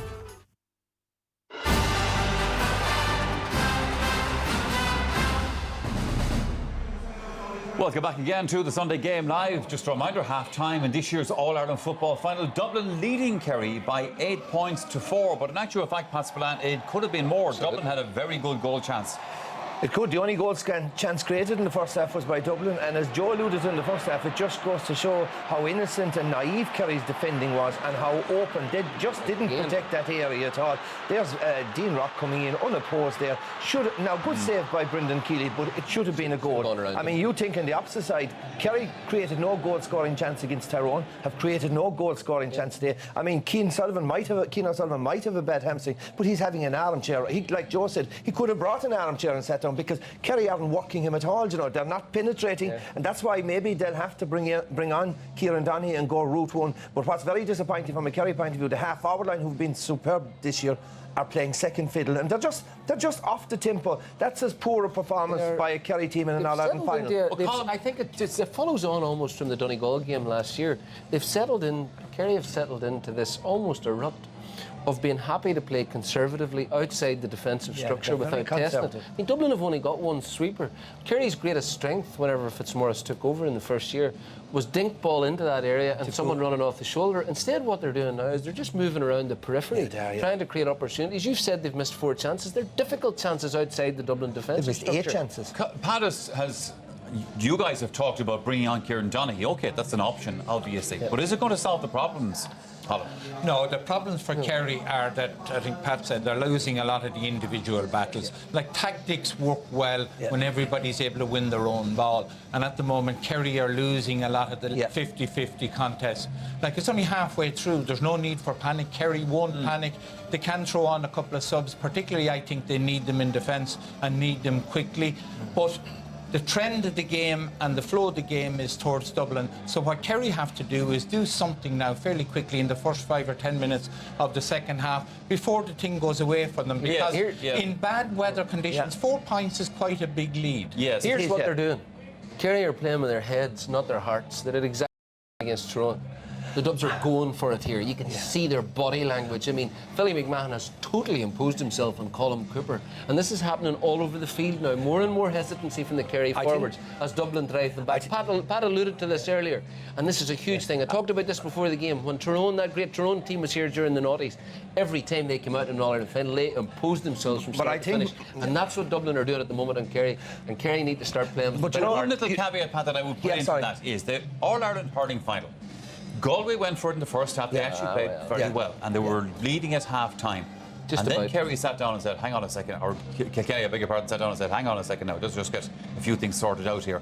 And this, to me, has the same sort of vibe to it. No, this is different. I think you look back in last year and you take the 2 matches that Kerry had against Mayo, brought that Kerry team on a ton. And I think we just underestimate just how good the challenge Mayo provided to Dublin this year. And I just think the 2 challenges that Dublin gave in the semi-final draw and replay has really brought on that Dublin team. They're sharper, they're at the pace. Kerry are just off the pace. They're not at the tempo that should be required. And the key with Dublin is you've got to get Dublin on the back foot. You've got to dictate the game. And at the moment, it's Dublin on the front foot, Dublin driving forward, counter-attacking, and Dublin's, you know, like I said, when you see so many Kerry forwards tracking back, trying to, goddamn well, that's where Dublin wants it. Dublin want Gooch back defending, not at the edge of his own square. In the hurling final, Michael, Galway were hyperactive for a period in the first half. But Kilkenny are full-blooded throughout, and as soon as Kilkenny went 2 points up, their whole half-forward line came into their defence, blanket defence, game over. And they imposed themselves all over the field. It's an entirely different situation than this game. And in this game, the problem is that Dublin are the team who are full-blooded and imposing themselves. Galway were a team of players who had no All-Ireland medal under their belt. I mean, you're not dealing with you're dealing with a Dublin team. You're dealing with a Dublin team who have All-Ireland medals, who have loads of experience, loads of composure, loads of leaders, and have only lost 1 championship game in the last 3 years. So different kettle of fish. Okay, we are looking at a situation, Colm, where Pat talked about the extra game that Dublin have played against Mayo and the impact that that may be having on their performance last year. Kerry had an extra game, also against Mayo, of course, the semi-final replay.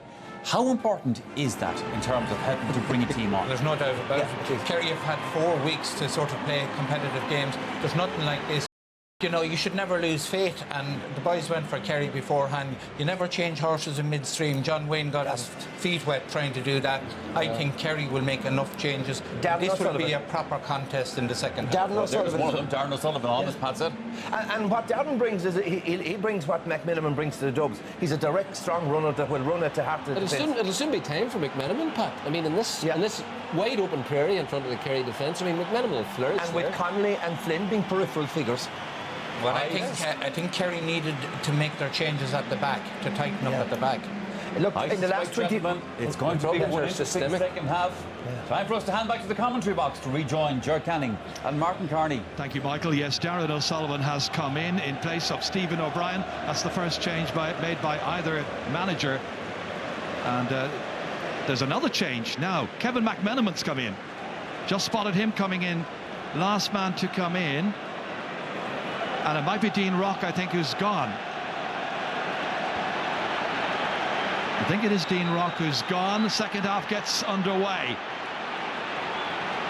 And straight away it is Kerry who get early possession. Anthony Marr. David Moran, his midfield partner. Straight away to Darren O'Sullivan, a man with so much pace, so much ability as well. Former captain. Into Colm Cooper. Cooper, who as captain lost twice to Dublin in championship matches, the 2011 final and the 2013 semi-final. Quick free inside as far as James O'Donoghue. Oh, knocked away brilliantly again by Johnny Cooper. Cooper on James O'Donoghue. Great piece of defending. Well, that was so fast you barely saw it, in fact, the way Johnny Cooper got in that time. And there's Kevin McMenamin applying some pressure there to Aidan O'Mahony. And a free kick. Well, that was a textbook tackle a couple of moments ago by Cooper, and okay, the counter-attack then from Dublin. Just, if you noticed there a moment ago, the speed of Connolly in contrast, just watch that tackle again, textbook stuff, but Connolly's speed by comparison with, in comparison to Peter Crowley, was worrying from a defence, from a Kerry defensive point of view. Floodlights on here, needed, pouring rain still.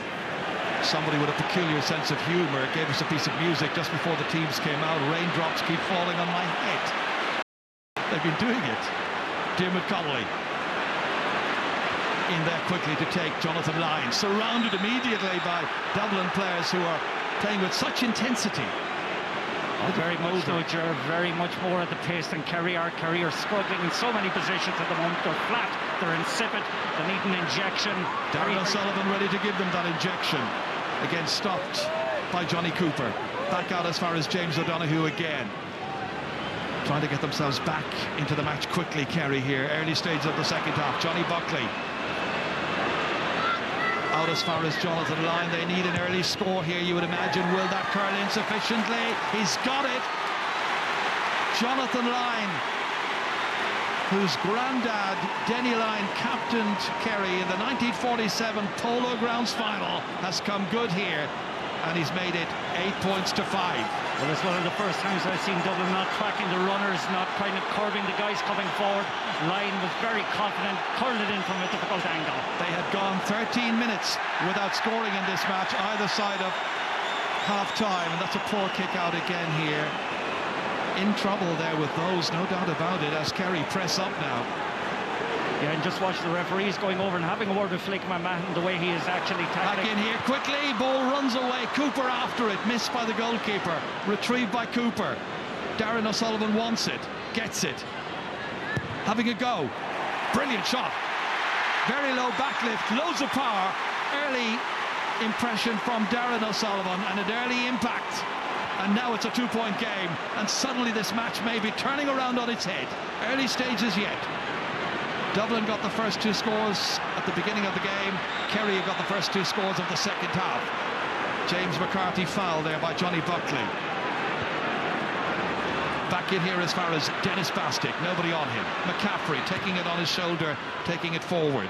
Kick down towards Bernard Brogan. Again, the ball just gathers pace as it hits the turf and spins away from the Oliver Plunkett's Owen Rua man. Kicked back in by Shane Enright. Pressure again applied there, this time by Kieran Kilkenny, and carried out over the sideline by the other number 12, Donncha Walsh. Yeah, this relentless rainfall, it hasn't heated up at all, and it's making conditions increasingly difficult. Bastick, 5 metres out, into Andrews, tries to spin and turn, so near. Second goal chance for Dublin in this match. That was a close run thing here. Quick turn there by Paddy Andrews. Only one ever goal scored by Andrews in championship football. That's textbook forward play, apart from the finish, sure, the way he got the ball turned, had the rattle, beat the goalkeeper, but just from a Dublin point of view, unfortunately, just outside the post. But getting a ball in quickly, if, like Andrews, the Dublin forwards can control it, they have great opportunities. That's a poor kick out this time by Brendan Keeley. Dublin able to pounce on it quickly. Into Diarmuid Connolly. Connolly takes off, ready to make his mark in this game, and then he is caught by Peter Crowley. Well, there's no doubt about it, the improvement in Connolly today from the 2 games with Mayo is significant, and if he can kind of put his imprint on the second half, then Dublin will be, or Kerry rather, will be in worse trouble. Here's another change, Michael Dara McCauley in place of Dennis Bastick. Neither manager hanging around. It's time to win an All-Ireland final. Well, there is still a half an hour left. Bernard Brogan kicking this one unerringly between the uprights. His second point of this match. 9 points to 6. Dublin needing that score just to settle them down. Taking them 5 minutes of the second half in which to get that first scoring opportunity. Now Brendan Keeley fluffed his last kick out. This one going long into the middle. Handled low and touched on the ground by David Moran. He was falling down onto it. Dublin with the free kick. Yes, and Dublin are leaving 1-to-1 inside with McManaman inside, and they're just pulling everybody else out.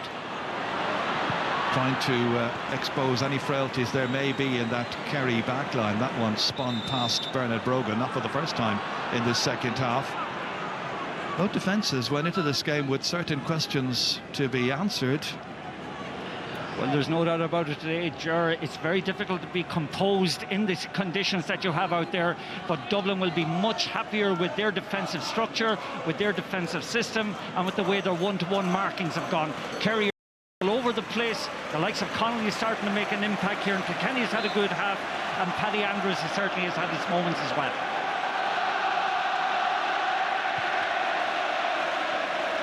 And the combined choirs here of Dublin and Kerry fans raise the volume, raise the decibel level. Full house, which means 82,000 plus. And they're bringing up their goalkeeper to take this one, so it'll be Stephen Cluxton who will make tracks here to try and hit it. Never an easy one for a left-footed kicker, but he kicked one already from that side of the field, as it were, in the first half with his left, and it went over on that occasion. So looking to get his second point of this match and put 4 between the teams. Yeah, Jerry, I know it's only early stages in the second half, 7 minutes gone, but Connolly, to me, has started to assert his authority, has had 2 or 3 very good plays, and looks to be full of energy. And the guy, Peter Crowley, I think is struggling. And as the boy said at half-time, it's maybe in defence that Kerry need to have changes at the moment, but they don't have the depth. They're probably also concerned about injuries to Mark O'Shea and to Paul Murphy.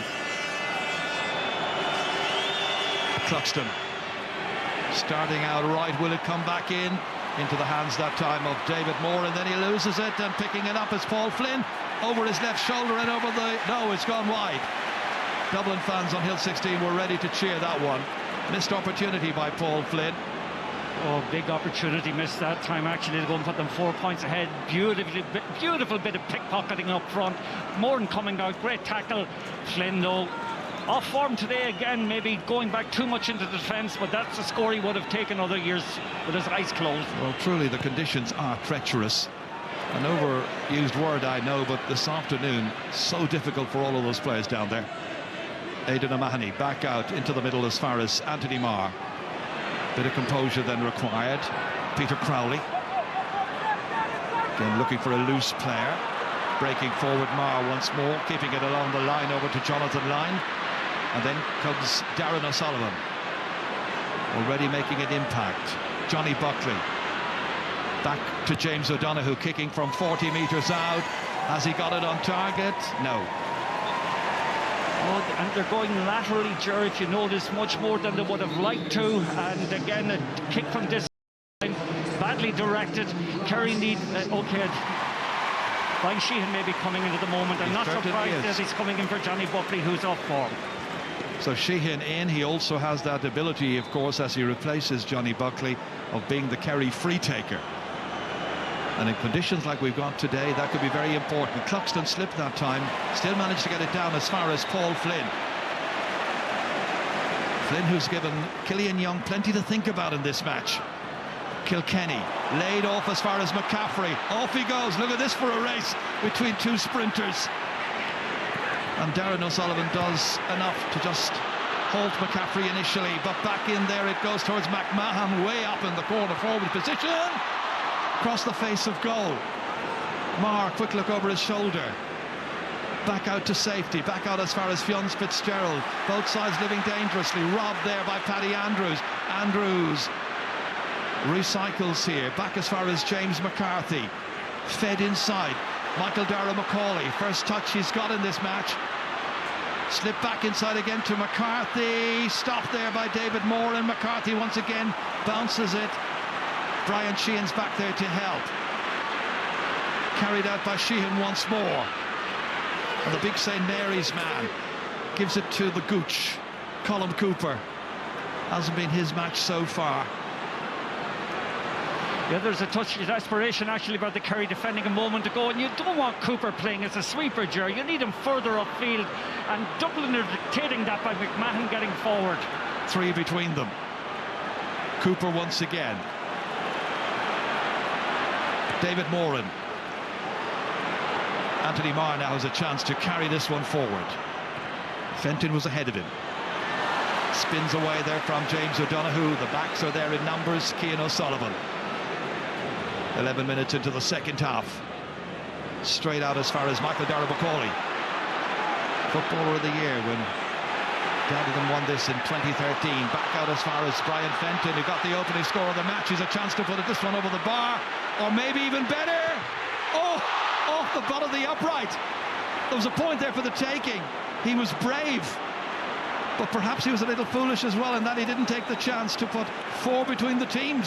Well, I think he did the right thing, Ger. He made the opening beautifully for himself, went for it, had the guts to go for it. Unlucky that time, and again the ball could have easily ricocheted off Bernard Brogan into the net, but I think he did the right thing in going for the goal. Well, that's 3 goal chances now, Martin, we've had for Dublin. And remember the last game against Tyrone had 4 goal chances against Kerry, and I mean, Kerry defence at the moment, it's so porous. Michael Darragh-Macaulay keeps this alive. Back out to Fenton once more. Beautifully in here. Neat turn. And that one is kicked over by Paul Flynn. The hill erupts. Paul Flynn scores. Dublin get another and lead by 4 after 47 minutes of the All-Ireland football final. Well, there's no doubt about it. Kerry are in big trouble at the moment. I'm surprised in a way that they haven't brought on Kieran Donaghy. They're very, very poor shape in their forward line. Cooper is away out the field. James O'Donoghue, I think, again, are the only 2 up front.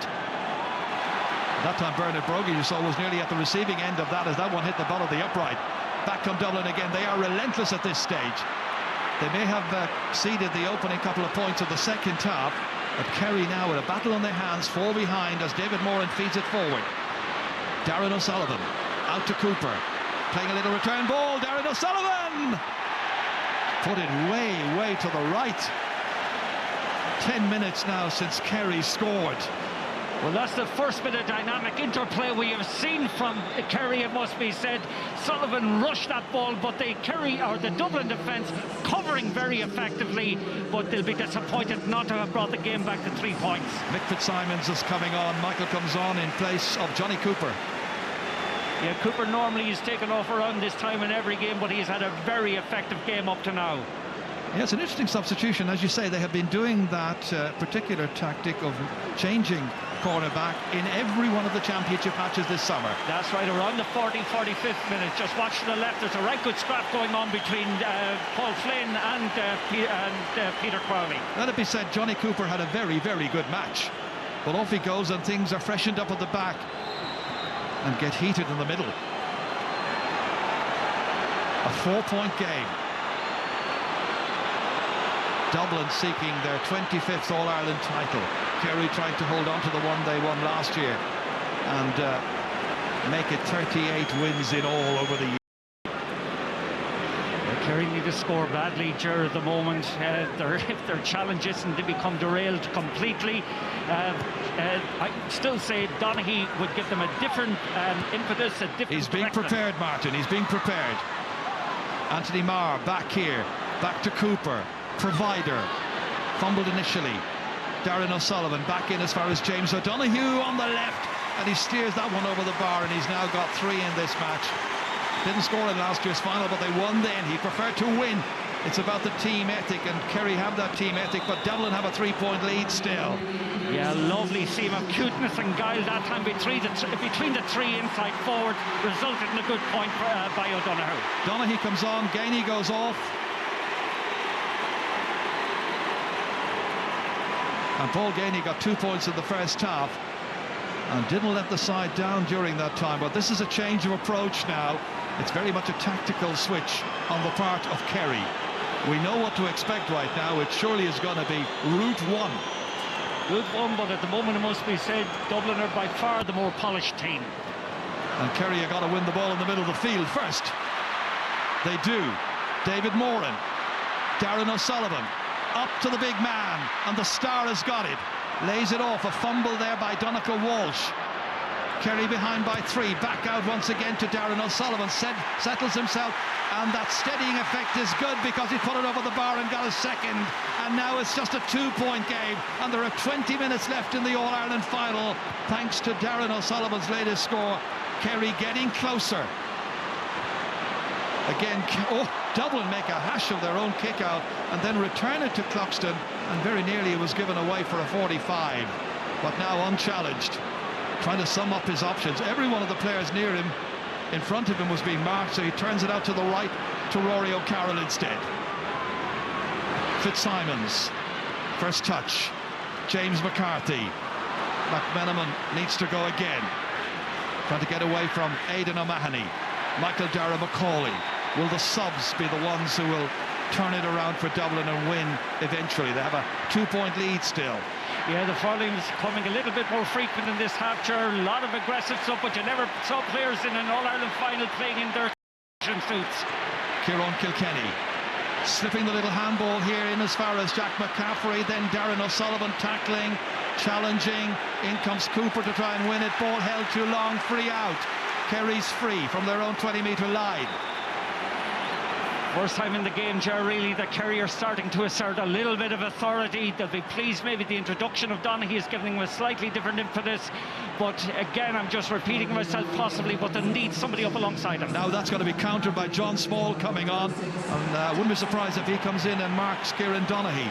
And it's Jack McCaffrey who is he coming off? He's been attended to. I think he is coming off. It surprised me, Ger, that he's a big player for Dublin, gives them that great go-forward impetus. Well, if he's injured, they have no choice, obviously, but he's off, and there are still 2 between them. And Kerry give away the free kick because David Moran holds on too long. That's an untypical decision by Kerry, it must be said, Jared. Normally they're way more incisive in the use of the ball than that, but there is no support coming off the shoulder. Here comes Stephen Cluxton again, even though Connolly himself is a very, very good free taker. And he was slipping on the ground as he was coming out, and Kieran Donaghy pleading his innocence.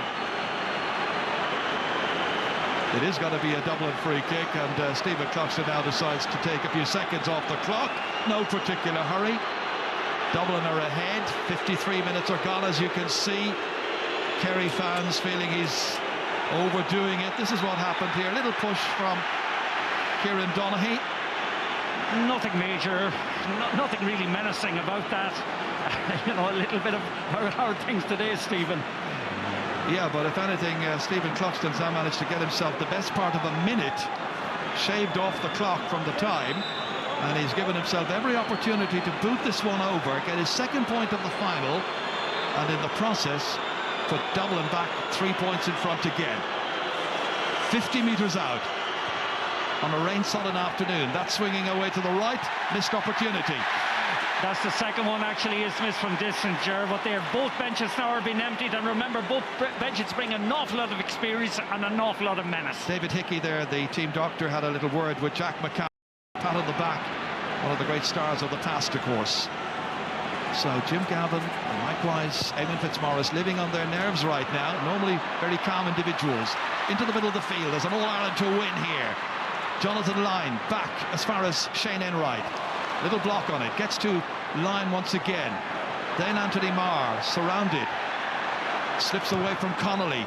Boots it away before Michael Dara McCauley can put in a decent challenge. 1 against 2. And the man taking it down there was Donegal Walsh against the 2 Dublin defenders. But eventually stripped of the football, and Rory O'Carroll wins it back for the Dubs. Is it to be Dublin's day? Will it be Kerry's? The next quarter of an hour will tell an awful lot. Philly McMahon down there towards Andrews. Where he goes, Fionn Fitzgerald goes. Fitzgerald having his difficulty with Andrews. Back in there once again. Kevin McMenamin now. A man who has scored crucial goals, not just recently in the semi-final matches against Mayo, but of course, so importantly against Dublin in the past. Back to Brian Fenton. And they isolate a couple of players inside. One of them is Bernard Brogan, kicking it high, hoping it'll come in from left to right. Doesn't do so. Goes wide. It's Dublin's 7th wide. It's their 5th of the second half. Kerry with 8 so far. Yeah, Dublin will be a little disappointed in this. They've only scored 2 points in the second half so far, Gerard. Kerry are starting to get a bit of gripper on the middle. A couple of good bits of fielding there by both Maher and Moran. And if they can get Bourne ball into Donaghy, who knows? Anybody's match. A goal would be hugely important. Kieran Kilkenny. Kevin McMenamin holding it up for Diarmuid Connolly. 45 metres out, beating the attempted block of Peter Crowley. But I think Peter Crowley may have just done enough to put Connolly off, and another one has gone wide. Yeah, we talk about shot selection. They've had a couple of very, very poor whites in the last couple of minutes. And now look who's coming on. Paul Galvin, 35 years of age. Well, if you want a tough battle and if you want a warrior to come in, Galvin's your man. And there going off is going to be David Moran.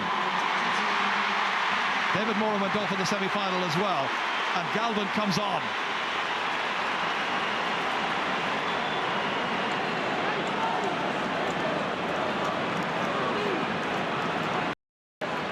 Keeley with the kick out. Into the centre here, where it is fumbled by Brian Sheehan, but picked up once again by a very determined Kieran Kilkenny. And Dublin come menacingly forward once more. Like Kevin McMenamin trying to wrong foot Aidan O'Mahony. Back to Kilkenny. Connolly penned in. Kerry quite happy to try and pen him in, but Connolly somehow eludes the challenge. Looking to try and put three between the teams. McMenamin, it's like cat and mouse. Laid off. McMenamin somehow is dragged down by O'Mahony, or is he? He is indeed, Jared. That's black card territory. There is. And Aidan O'Mahony, I think, fearing the worst. So referee David Coldrick. David Coldrick, I think, has only one decision to make this time. It was a deliberate pull down. We might see Mark O'Shea coming in now, but that's a big blow to Dublin, or to Kerry, if he has to go on. And it's the black card, and he has got it, and Aidan O'Mahony is black carded, leaves the contest. And the player who is coming in at this stage is Paul Murphy, I think. And very, very quickly Murphy comes in as a replacement. Yeah, definitely Mark O'Shea must be injured. There must be something wrong with his hamstring if it didn't pull him in. Well, it's 10 minutes since Dublin scored, and they have failed to raise a white flag here. Bernard Brogan white. Is that 3 or 4 whites now in the trot, actually, for Dublin? They're big misses, actually, in a game like this, where it's a low-scoring game. Only 2 points scored by Dublin in the second half in 23.5 minutes of football. 4 points scored by Kerry in the same time. And Kerry come with Killian Young freeing up Peter Crowley here. Connolly went back, couldn't get in a hand or a challenge. Cross to Donaghy, a diagonal ball, but he fumbles. O'Carroll took it away. Michael Darragh Macaulay, urged on by the Dublin following here at Croke Park. Down along the line to Paddy Andrews. Fionn Fitzgerald goes down. He says, Andrews says he picked it off the ground. The referee didn't agree. In as far as Marr now. Change set of circumstances in midfield for Kerry now that David Moran has gone. Brian Sheehan able to play in there in midfield. It's Cooper still pulling the strings. Hardly seen Cooper in there as an inside forward during this match. Cian O'Sullivan. It's only a 2-point game. Yeah, that was a great intercept by Diarmuid Connolly. Fenton should be the goalkeepers. Challenged there by Bernard Brogan. Has a support player. Once again, a nerveless Shane Enright. Out as far as Brian Sheehan. Next score could be very, very important in this match. So delicately poised. Sheehan inside to James O'Donoghue, but again he couldn't take it up. Fenton can. Released outside here to Michael Fitzsimons. Sally's fourth here. 3 Kerry defenders were in front of him. So it's up to Kieran Kilkenny to use his soloing and ball handling ability. Good decision making by Dublin. Recycled, back out to Fenton again. And the 22-year-old UCD student plays it to his right-hand side. Paul Flynn has scored once in the second half, and he has scored a second time. And the next point in the game has gone to Dublin, and they lead by 3. 10 minutes to go. Oh, but credit Diarmuid Connolly with that wonderful vision, delightful pass, excellent finish, it must be said, from Fenton. But Connolly has had a very influential second half. Calm and measured in everything he has done. Great score. Darren Daly has come on, and Cian O'Sullivan, who has given an hour of wonderful effort for Dublin, in spite of injury, goes off. And Barry John Keane is the next one to come in, number 21.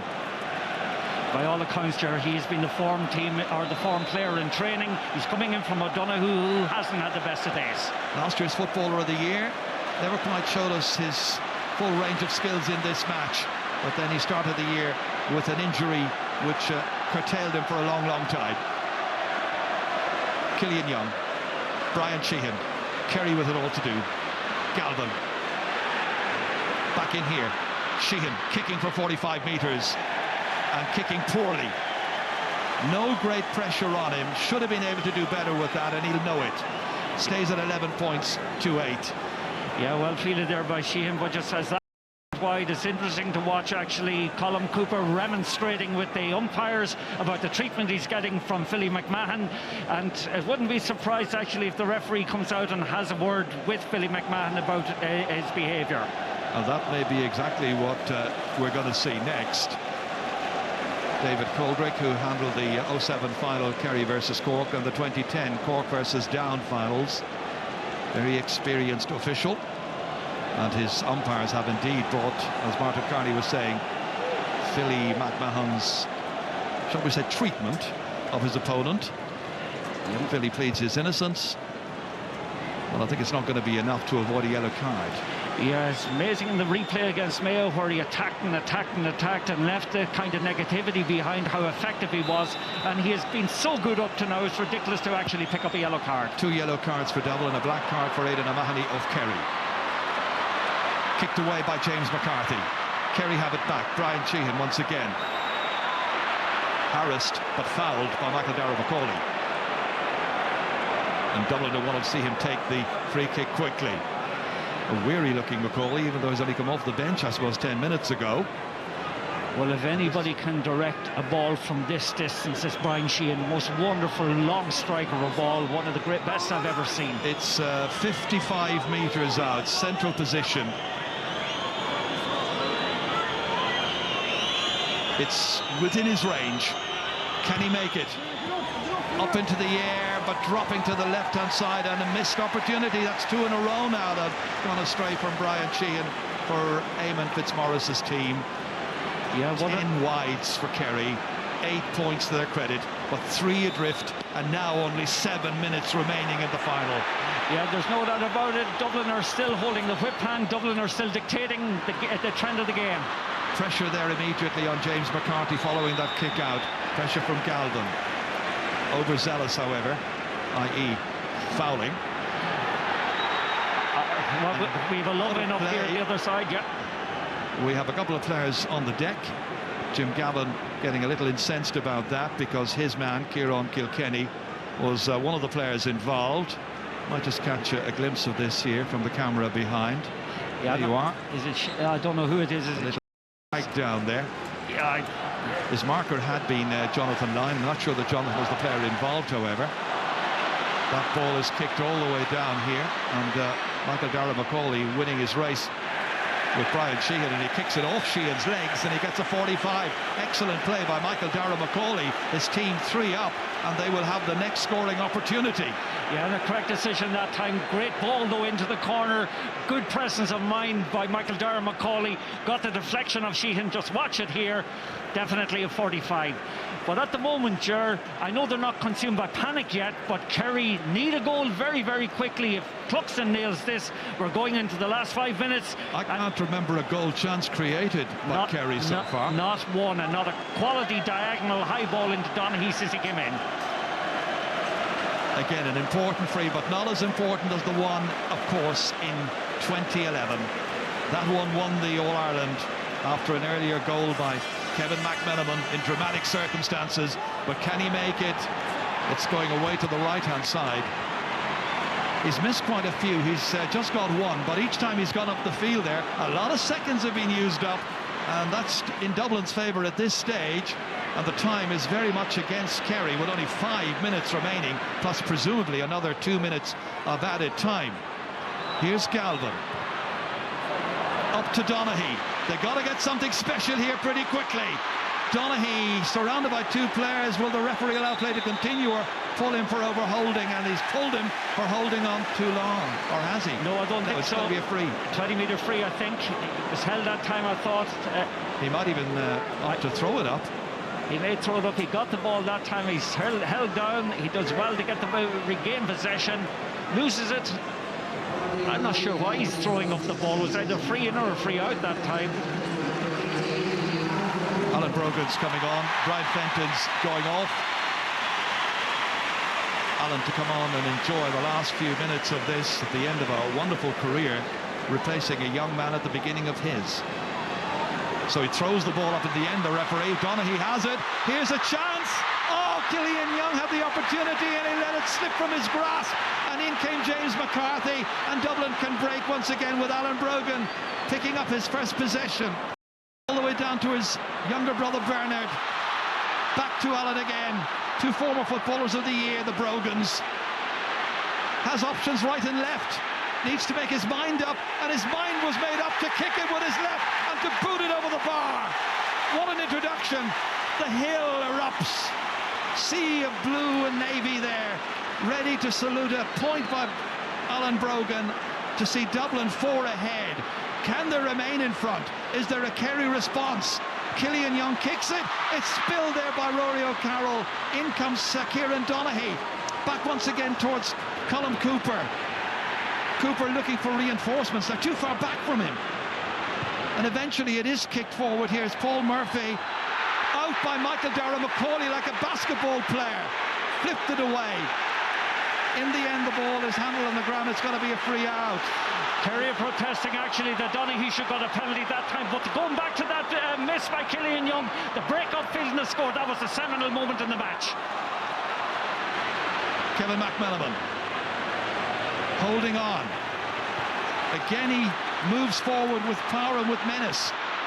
Three of them are after him. Paul Murphy, one of them. The other is Fionn Fitzgerald. And in the end it is touched off the defender. Or is it? Now the umpire says it's gone wide. I certainly thought that was a 45. Great play by McMenamin, holding onto the ball, very composed in possession, drawing three players into it. Just watch this time. Great opportunity. Oh, Killian Young just panics a little bit, doesn't keep his eye on the ball. Chance goes a begging. Kerry come. They need a goal. Galvin. Knocked across here by Brian Sheehan. Jonathan Lyne. Again inside towards Donaghy, 2 against 1, and the backs get it out, and they get it out to the security there of James McCarthy. That's John Small there, fouled by Donegal Walsh. Free kick for Dublin. They take it quickly out as far as Alan Brogan. He got that last point. Michael Dara-McCauley now carrying it forward in leisurely fashion. We approach the 69th minute. Well, McCauley again here. All the advantages resting with Dublin at this stage. They have completely derailed Kerry, it must be said, Gerard. Their tackling has been venomous, they've been very disciplined, and their structure has worked to a T. I'm not sure to what extent the extra match against Mayo has helped Dublin. I think it certainly was of quite a considerable use, but that's an awful ball by Cluxton. Donaghy gave it in as far as Donegal Walsh, and Donegal Walsh then, the referee has decided, was hauled down. Bemused-looking Paul Flynn looks on. Free in. Well, certainly I didn't anticipate the deficiencies that we have seen in Kerry today. They have been so badly beaten up front. You know, the 3 inside forwards that have so much quality of Cooper, Guinea and O'Donoghue never made the expected impact. And it's all down to the fact that the Dublin defensive system worked with, it was so efficient, it worked to a T. Well, again, Donegal Walsh, the player who's being attended to here, the referee having words. You can see that Colm Cooper and earlier on there, Kieran Donaghy very frustrated. Just not going their way. It's not going their way, and you know, Dublin have applied unremitting pressure, you know, at different times throughout the game. Should be more ahead. Take a look at this again here. This was the incident there. I don't know, Ger. I don't know. It's a hard. Okay, maybe. No, I don't think so. I don't think so. There's just a contest for the ball. Conditions maybe played a part in it, but I do not think that there was a penalty. The boys tonight will obviously well, no penalty was given, and that's all that matters right here and now. Anybody can analyse it afterwards, but right now the referee makes the decision. Kerry are 2 scores away from even levelling this matchup. 4 points adrift. So what's Sheehan going to do? Put it over the bar quickly and hope that they get an opportunity of getting a goal. Well, there'll probably be enough time to get another attack if they can get forward with the ball, but I'd say he'll just chip it over. We're in injury time, as you can see. We'll be anticipating 2 minutes of injury time. It's a little bit more, Jar. Referee having words there, and cards about to be flashed. One of them is Kieran Donaghy, the other there to Rory O'Carroll. And I think that all goes back to the incident, maybe, which was a marginal call in all fairness, Jar, but Brian Sheehan to take this. All he can do is try and tap it over the bar, which he does. So now it's a 3-point game. Brian Sheehan's pointed free, 12-9. And now finally we're being told it's a 4 minutes. Finally they raise the board, a minute and a half into injury time, and tell us that there are 4 minutes to go. So 2.5 minutes remaining. Well, I think this team needs a goal. Yeah, very much so, but I think that's an appropriate amount of time because there's been quite a few stoppages. Galvin went in and challenged. Well won back there. Darren Daly out to Michael Dara McCauley and fouled by Brian Sheehan unceremoniously. Yeah, good play that time by McCauley, holding on to the ball, drawing the foul. Down towards Bernard Brogan here. Needs to just hold it up here now. Such a good target man. Again, it is Shane Enright who is fouling him there, and they're calling up the goalkeeper once again, Stephen Cluxton. Once more the target, and the tactic rather surely will be to try and use up some precious seconds. He's not going, however. If he's going, he's certainly taking his time about it. I'd say this ball, they take as much time as possible. Put it dead. That's the main thing, Ger. Put it out of play. If they can score, well and good, but don't drop it short. Well, he's going eventually. And let's see how many seconds are going to be used up before this free is taken. Well, he's coming out of it. He's going back now. There's indecision there. It's like the slow boat to China. Well, he's now been told to go back.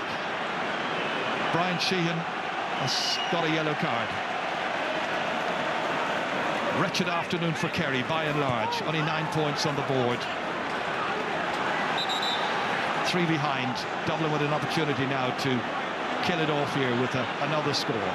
Diarmuid Connolly, an impossible angle, so will he try and recycle this one? He's capable of anything, we know. Again, the seconds tick away. We're well and truly into the 4th minute, and the ball hasn't been in play, I would say, for the last 90 seconds. The referee should add time on. Does he make it here? No. Oh, this tackle now is essential for Kerry, and you know, even when they brought in Donaghy and jettisoned the system that they had in the first half, it has made no difference. Back from Fionn Fitzgerald to the goalkeeper. The amateur whistlers from Dublin appealing to the referee. There's still seconds. Surely there'll be another minute after this for the wasted time. Peter Crowley. Darren O'Sullivan. Held onto there by Barry Jones. In it goes towards Donaghy. Hands reaching up for it, but it's a Dublin pair of hands that take it down. James McCarthy heroically getting to that one, winning the free kick. And again, Philly McMahon saying to Alan Brogan, no hurry. Absolutely 3 in front. Well, certainly that backline today has set a benchmark in brilliance the way they have played. They have been superb. They haven't given the Kerry attack a sniff of it. And they're the crowd that really deserve, the sector that deserves all the plaudits. Cluxton back out here as far as McManaman, but it's all over!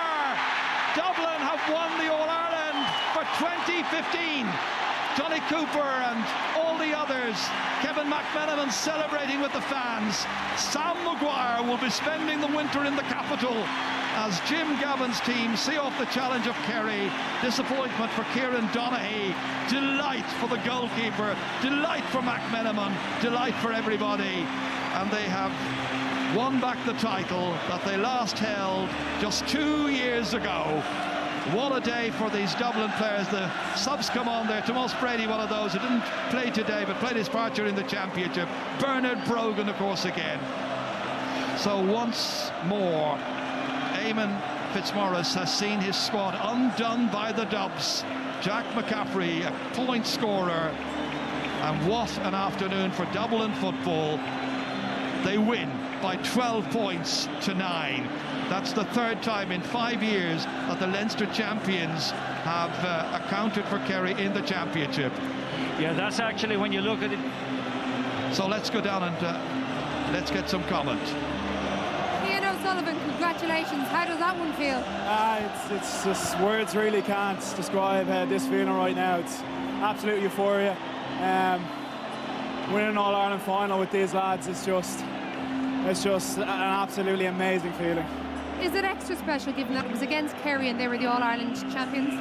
Yeah, I suppose so. You know, the perception out there would have been Kerry would have been, and ourselves are probably the top 2 teams in the country. So to win it in the fashion that we did, to beat the top teams like Mayo and Kerry, yeah, it really makes it extra special. You were supposed to be injured. It didn't look it out there. Yeah, no, thankfully I came through the injury over the last 2 weeks after, say, especially the backroom team, especially Kieran O'Reilly. The work he did was absolutely phenomenal, and it was a tough 2 weeks, but definitely worth it to get to play on the pitch here today. Now, you've played a vital role for Dublin this year, and a different one. I presume you've enjoyed it given the impact you've made. Sorry? The different role you've played this year, I presume you've enjoyed it given how vital it's been to the team. Yeah, no, I've really enjoyed it. Probably my natural position in there, number 6, and just glad that I could have a positive contribution to the team this year and help us win in All-Ireland. That's what it's all about. It's not any individual, it's a team, and that's what makes it so special, being able to share this moment with 30 other lads, backroom team included, 50 other lads, and we're going to have some fantastic celebrations now for the next couple of weeks and months. I've no doubt, and it was an overwhelmingly positive contribution from you, Ian O'Sullivan. Well done today. Yeah, they deserve to celebrate, and what a day for Jim Gavin there and his backroom team and his goalkeeper, of course, Stephen Cloxton. That's the third time in 5 years that the Leinster champions have accounted for Kerry in the championship. A bitterly disappointed Colm Cooper. Didn't score today, didn't have a good afternoon, but then it was a bad afternoon all around for the Kingdom. A day, however, of unrestrained joy for Dublin, and they will be ready to climb those 34 steps now from the grass out there in Croke Park up to the podium, where they will be picking up the Sam Maguire Cup. Winners for the 25th time. Deserved winners, Martin. Very much so. Like on the biggest day, they were the more assured team. They crowned a great season, doing the double, won the league earlier on. And it must be said, Ger, that it was a display framed by some wonderful defensive displays. You know, there was superior levels of game management throughout. I thought Dublin got the tactics right from the word go. Kerry struggled with the formation that came in with at the beginning, and there will be a lot of inquests about that. Why they brought in Cooper, Ganey and Donoghue into the forward line. Why didn't they start Donaghy? But it's all about Dublin. It's all about the winners. Ian O'Sullivan was influential. Philly McMahon outstanding. Cooper. But as a panel, they've been outstanding, and it's their 4th All-Ireland win in 25 years. They'll be delighted to do, as you said, the 3 in a row in Dublin. That's the first time I think that they have done it in their history, and they're fully deserving of the win on the day. Alan Brogan there have been intimations that it might be his last game, but his brother Bernard is there ready to talk to us. Let's hear from Bernard.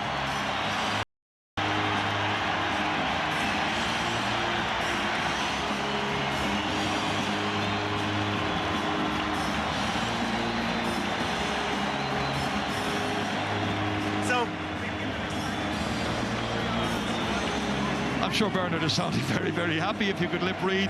Unfortunately, the weather conditions today are really affecting the old gremlins getting into the system.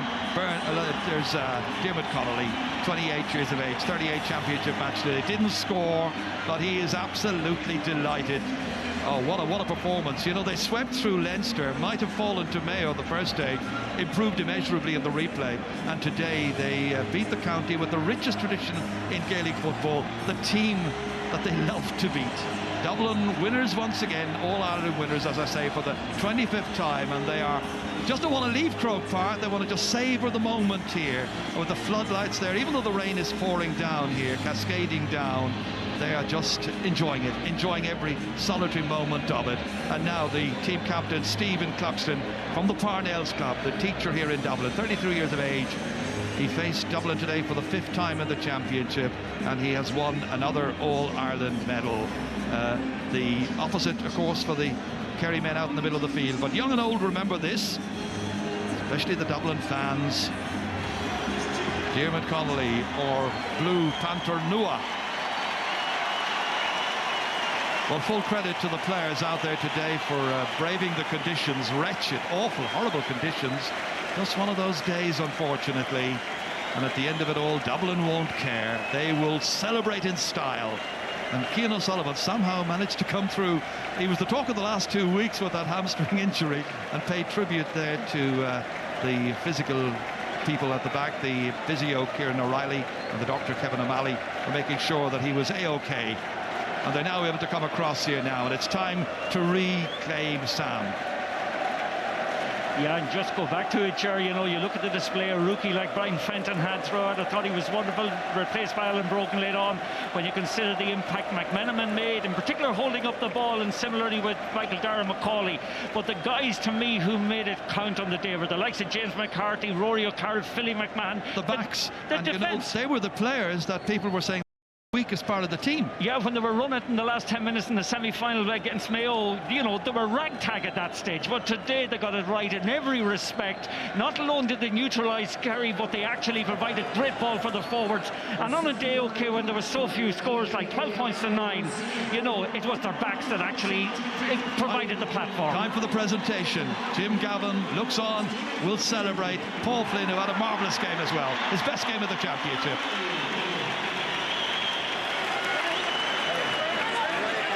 So the Dublin players climb the steps. Eoghan O'Farrell, Luke Throncommon, Luke Lasquel with the presentation. Spire and Mila Buiaka, Steve Sugalera, Honig and Shaw, and you, Tom, which fear of we up done it, look Taki up the Galera, Honig and the Clihi. Why long fear of Buiaka, Sakoranul, done Imrory, Asondarden, Imrory Kiri, August Imrory, Atria, Clihedge and Chiet Scott of the Yogging, Goramila Mahagov, Dunda Iran. Boylum Hartan coming to the scale on Wiakas a Coronul, Don Rachel Dave Coldrick, Ifigis, Namuer Galer, Mila Wiakas. August how much fear of we up done Uri up the Iron Witch, O AIB Bank, Super Value, August Air, Goramila Mayhagov. Mila Wiakas to Erin Thierry, Jimmer Sheet, Clay Etok doing in you, near Irig living you, up Neil Darris or Behorin you, Nogamai Luck Nuri up the Arash Arish, Goramila Mayhagat, Winshire Thierry. But the Dubs are All-Ireland champions and Sam staying in Dublin.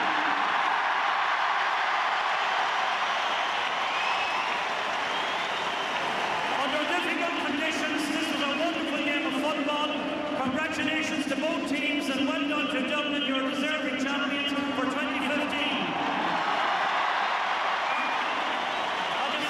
Our son coming out last game, all Sormanish, on Curtin Orsa Starrell Shahanish, Sam Maguire of Stephen Cluxton.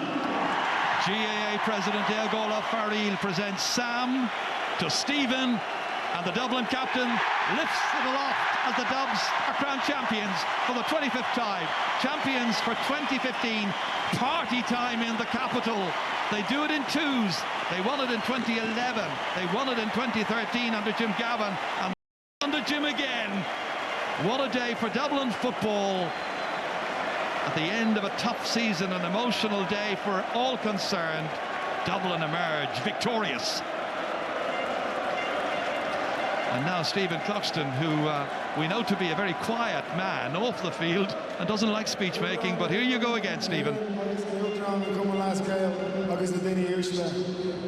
behalf of this football team, I just want to thank you all for supporting us throughout this wonderful journey. Thanks a million. All right.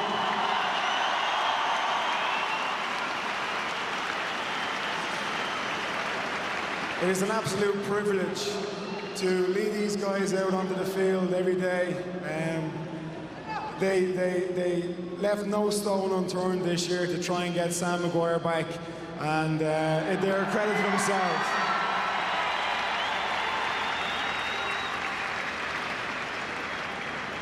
I'd like to take this opportunity to thank Croke Park as well for putting on a fantastic spectacle for everybody as well, so thanks a million for that.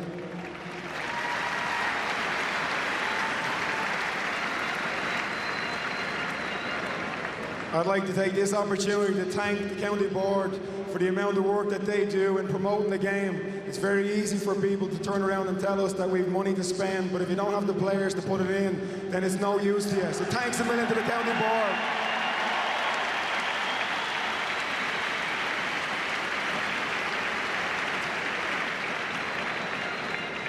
To this Kerry team, been fantastic champions in 2014. You thoroughly deserved your victory last year. We wanted to come out and put our best up against your best, and on a very, very bad day, it could have gone either way, but I mean, keep the heads and you'll be back again next year.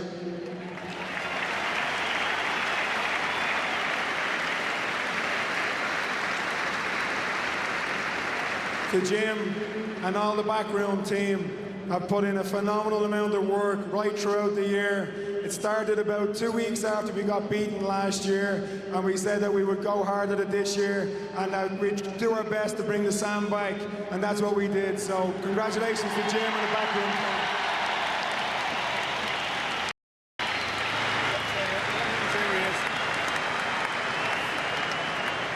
To our families who've put up with this for another year, we'd like to really, really thank you for your support. And last but not least, to the supporters, every time that we needed you, you've been there, so thank you. An all-encompassing speech by Stephen Cluxton. And the words going down well after a 3-point victory here.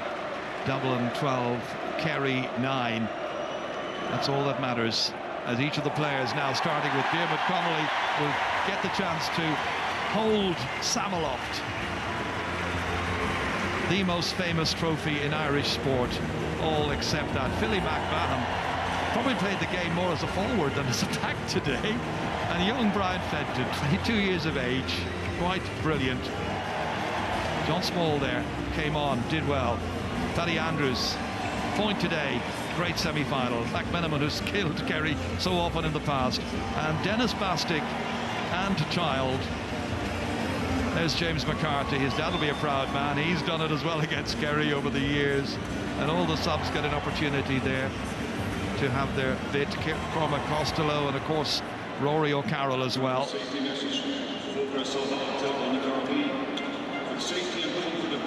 Again, all of the subs getting an opportunity. That's Eric Lowndes there we saw a little while ago. Mick Fitzsimons, Michael Dara McCauley, of course, former Footballer of the Year. Well, today there is lots and lots of atmosphere. They all want to loft that cup into the air. David Byrne there just a moment ago. Tamal Sprady, who used to be with the Hurlers, terrific player. That was Eric Lowndes there. Of course, Kieran Kilkenny. And going right down through the whole lot of them, some of the subs who got to play today, some who didn't. Bernard Brogan very definitely did. And of course all of the backgroup team as well. Owen O'Gara, Cian O'Sullivan, big cheer for him, played such a crucial role in today's victory, on for 60 minutes, during which time they firmly laid a foundation for their ultimate victory. O'Gara would love to have been out there, but injury has kept him out during the year. One of the hard luck stories. Dean Rock, following his father Barney, of course, and Jack McCann, a candidate for Footballer of the Year. There's one who has already been Footballer of the Year, came on today and within seconds got a point.